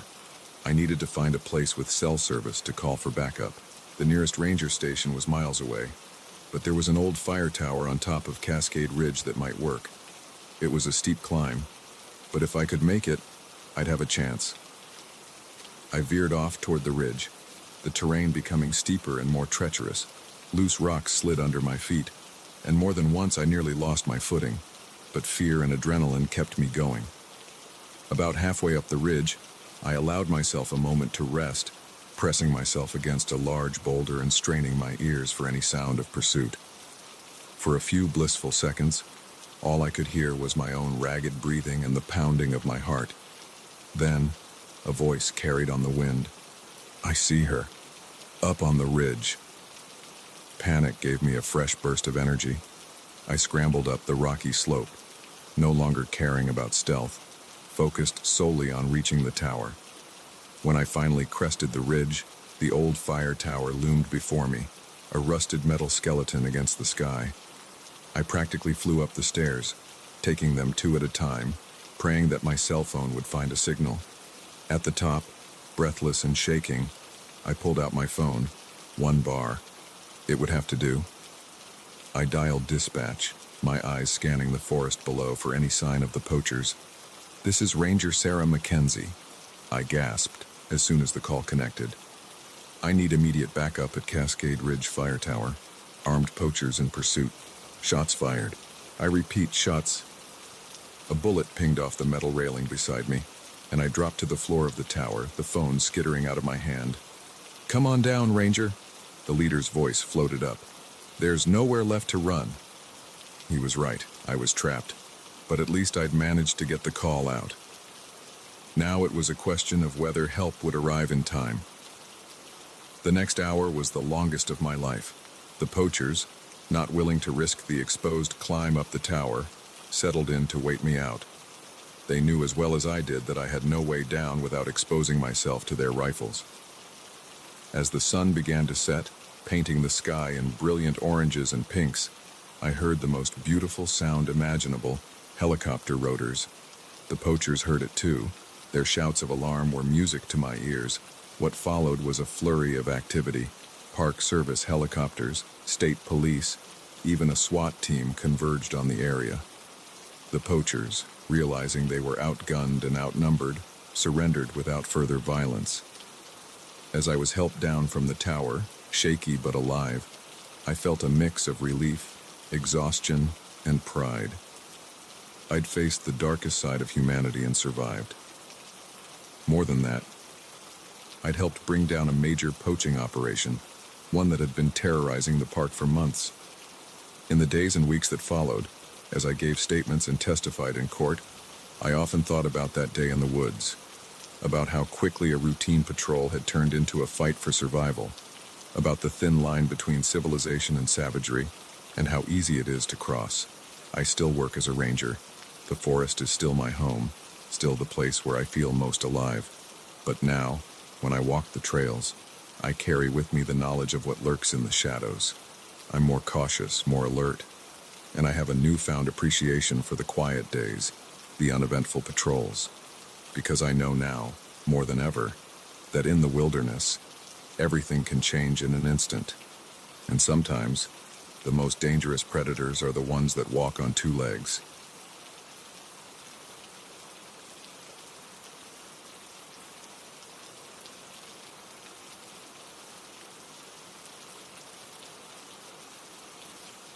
The smell hit me first, antiseptic and something else, something sickly sweet that turned my stomach. As I made my rounds through the dimly lit corridors of St. Mary's Hospital, a chill ran down my spine. Something was off tonight. The air felt heavy, charged with an energy I couldn't explain. Little did I know, my overnight shift was about to plunge me into a nightmare that would challenge everything I thought I knew about medicine, ethics, and the thin line between life and death. My name is Dr. Emily Chen, and I've been a night shift nurse at St. Mary's for the past 3 years.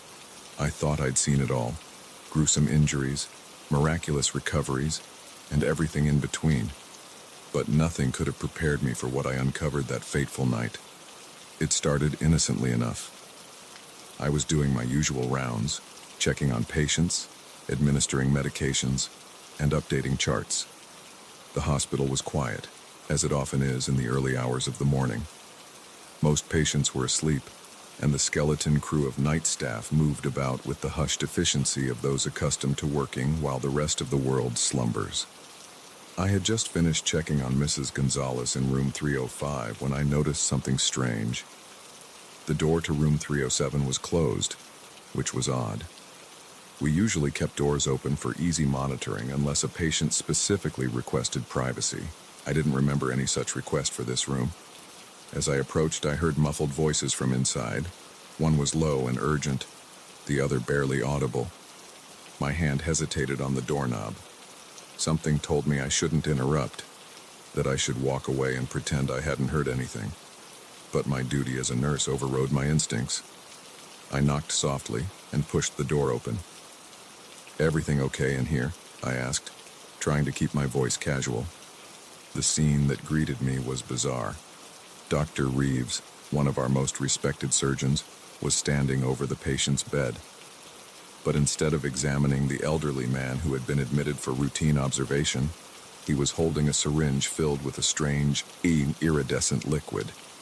Dr. Reeves whirled around, his face a mask of shock and anger.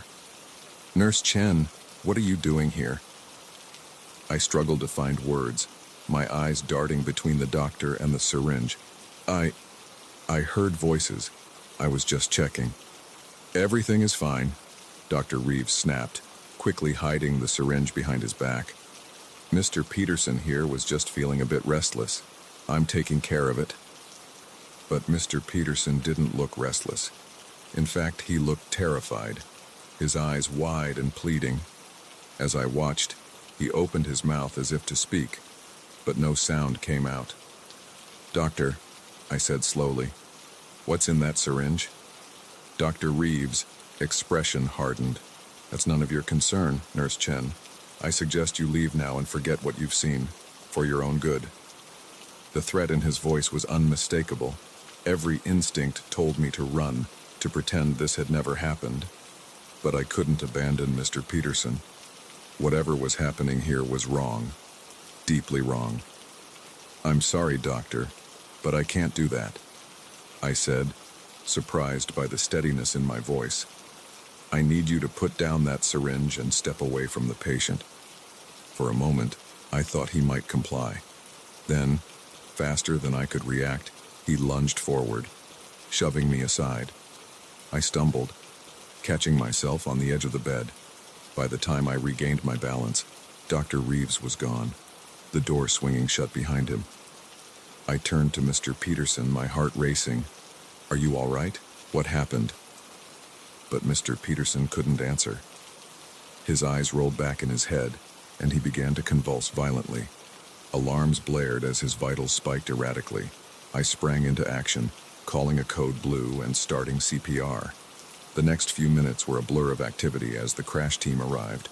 We worked frantically to stabilize Mr. Peterson, but it was no use. At 3:47 a.m., he was pronounced dead. As the team cleared out, leaving me to clean up and prepare the body, my mind was reeling. What had I just witnessed? What was in that syringe? And why would Dr.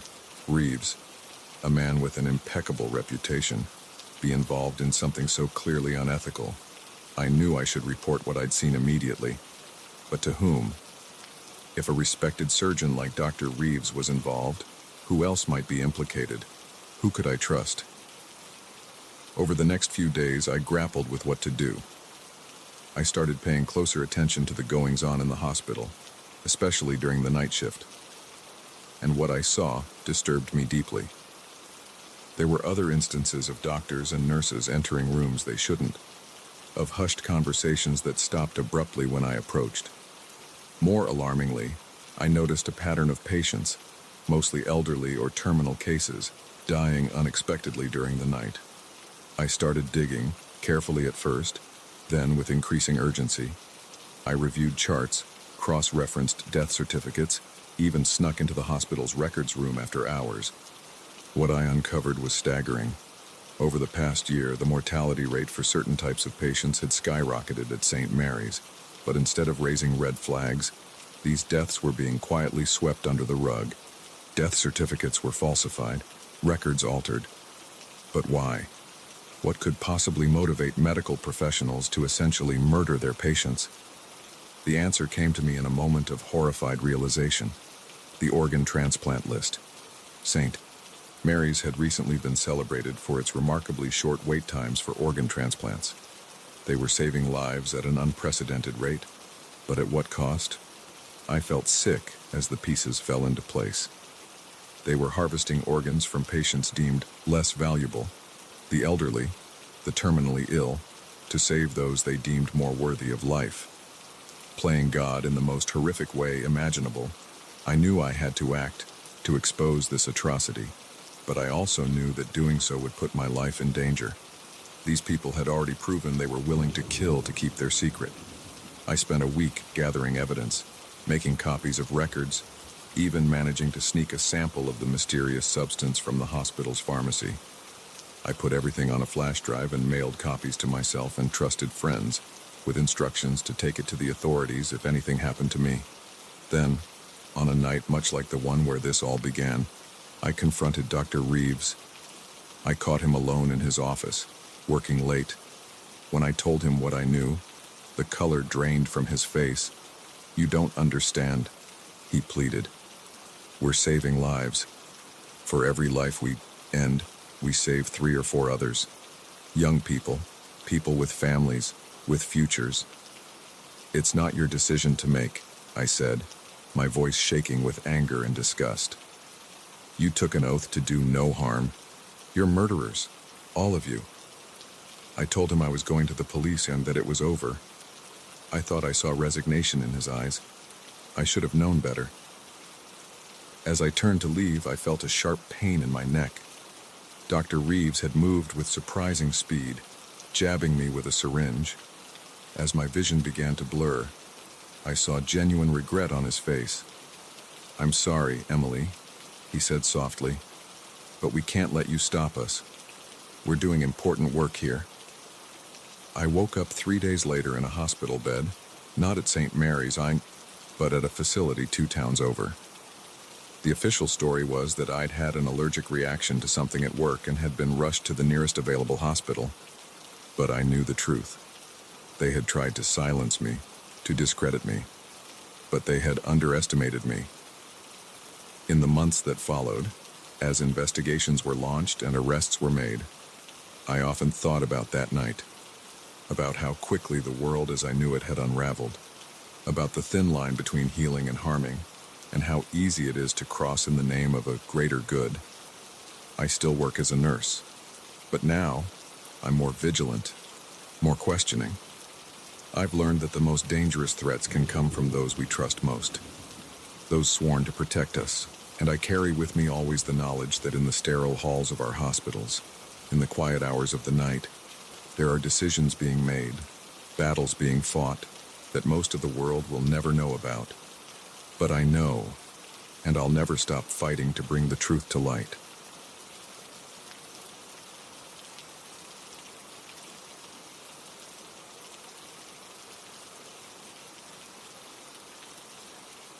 The steady rhythm of my footfalls on the pavement was suddenly broken by the sharp crack of a twig behind me. I faltered mid-stride, my heart leaping into my throat. The park, usually a haven of tranquility in the bustling city, now felt ominous in the gathering twilight. As I glanced over my shoulder, I caught a glimpse of a shadowy figure ducking behind a tree. In that moment, I realized my evening jog had become a deadly game of cat and mouse. My name is Lily, and I never thought my passion for running would lead me into the most terrifying night of my life. I've always been a runner.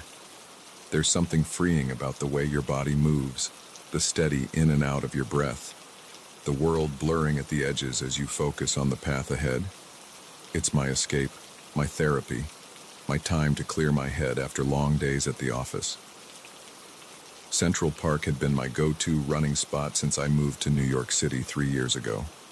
I knew its winding paths like the back of my hand, from the bustling areas near the entrances to the quieter, more secluded trails deeper inside.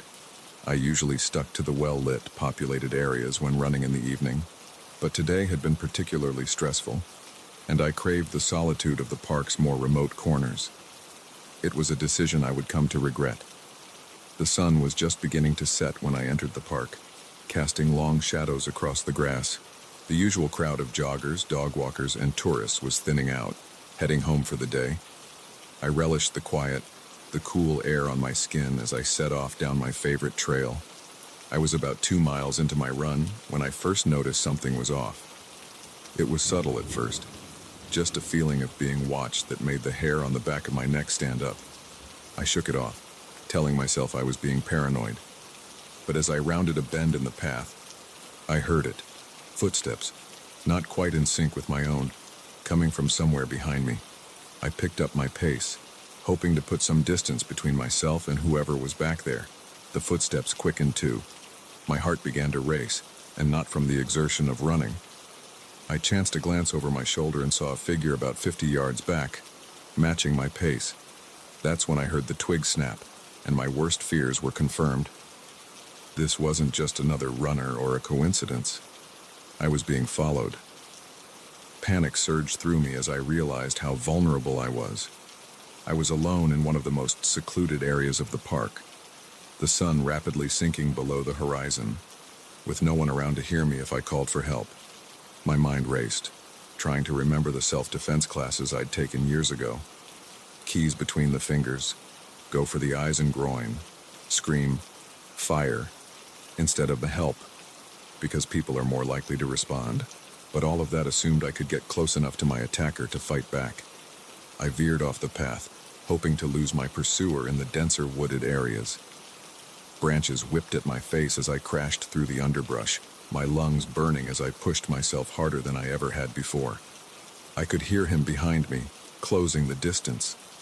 He was faster, his longer stride eating up the ground between us. In desperation, I changed tactics. Instead of running deeper into the woods, I turned sharply, making for the more populated areas of the park. If I could just reach people, reach light and safety, I might have a chance. But my pursuer seemed to anticipate this move. As I burst out of the tree line onto a wider path, he was there, cutting off my escape route. In the fading light, I could finally see him clearly. He was tall and lean, dressed all in black, with a face mask obscuring his features. But it was his eyes that terrified me the most, cold and predatory, filled with a hunger that made my blood run cold. "Nowhere to run now, little rabbit," he said, his voice a low growl that sent shivers down my spine. I backed away, my eyes darting around for anything I could use as a weapon, any avenue of escape. But I was trapped between him and a steep embankment that led down to a creek. As he advanced, I made a split-second decision. I turned and half ran and half slid down the embankment. It was reckless, dangerous, but it was my only chance. I heard him curse behind me as he gave chase. The creek was shallow but fast-moving, the water icy cold as I splashed through it. The shock of it spurred me on, giving me a burst of energy born of pure survival instinct. I scrambled up the opposite bank, mud squelching under my feet, my sodden clothes weighing me down. I ran blindly now, no longer caring about direction, focused solely on putting distance between myself and my pursuer. The park had become a maze of shadows and looming shapes in the growing darkness. Every rustle of leaves, every snapping twig sent a jolt of terror through me. I don't know how long I ran. It felt like hours, though it was probably only minutes. My lungs were on fire.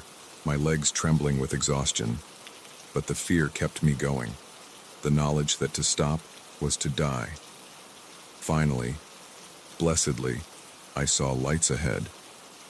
I'd reached the edge of the park where it bordered the city streets.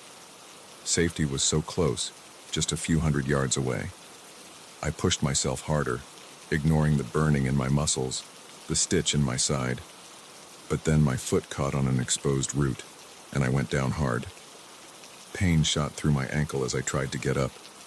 It wasn't broken, but I'd twisted it badly. I could hear him behind me, his breathing heavy but steady. He wasn't exhausted like I was. He'd been toying with me, letting me tire myself out. As his shadow fell over me, I closed my eyes, certain that this was the end. But then I heard something that made my eyes snap open.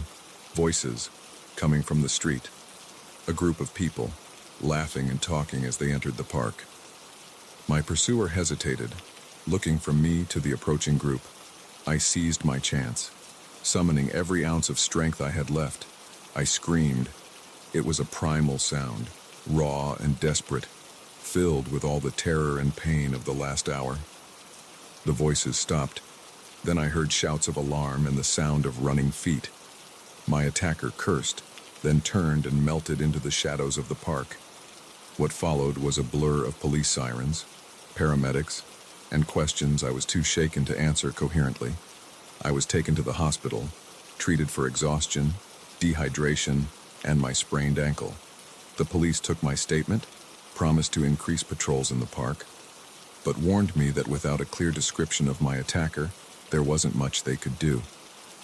In the days and weeks that followed, as I dealt with the trauma of that night, I struggled to return to my normal life. The city that I had once loved now felt menacing. Every shadow held a potential threat. Every stranger a possible attacker. I couldn't bring myself to go running, especially not in the park, but slowly, with the help of therapy and a supportive network of friends and family, I began to reclaim my life. I took self-defense classes, not just a few sessions, but intensive training. I bought a personal alarm and pepper spray, and eventually, I started running again, though never alone and never in secluded areas. The man who chased me that night was never caught. Sometimes I still see him in my nightmares, a dark figure always just a few steps behind me. But I refuse to let the fear he instilled in me rule my life. I'm a survivor, not a victim. Now, when I run, I carry with me the knowledge that the world can be a dangerous place, especially for women. But I also carry my strength, my resilience, and the determination to never let fear win. Because sometimes, the most important race we run is the one for our lives, and I intend to keep winning.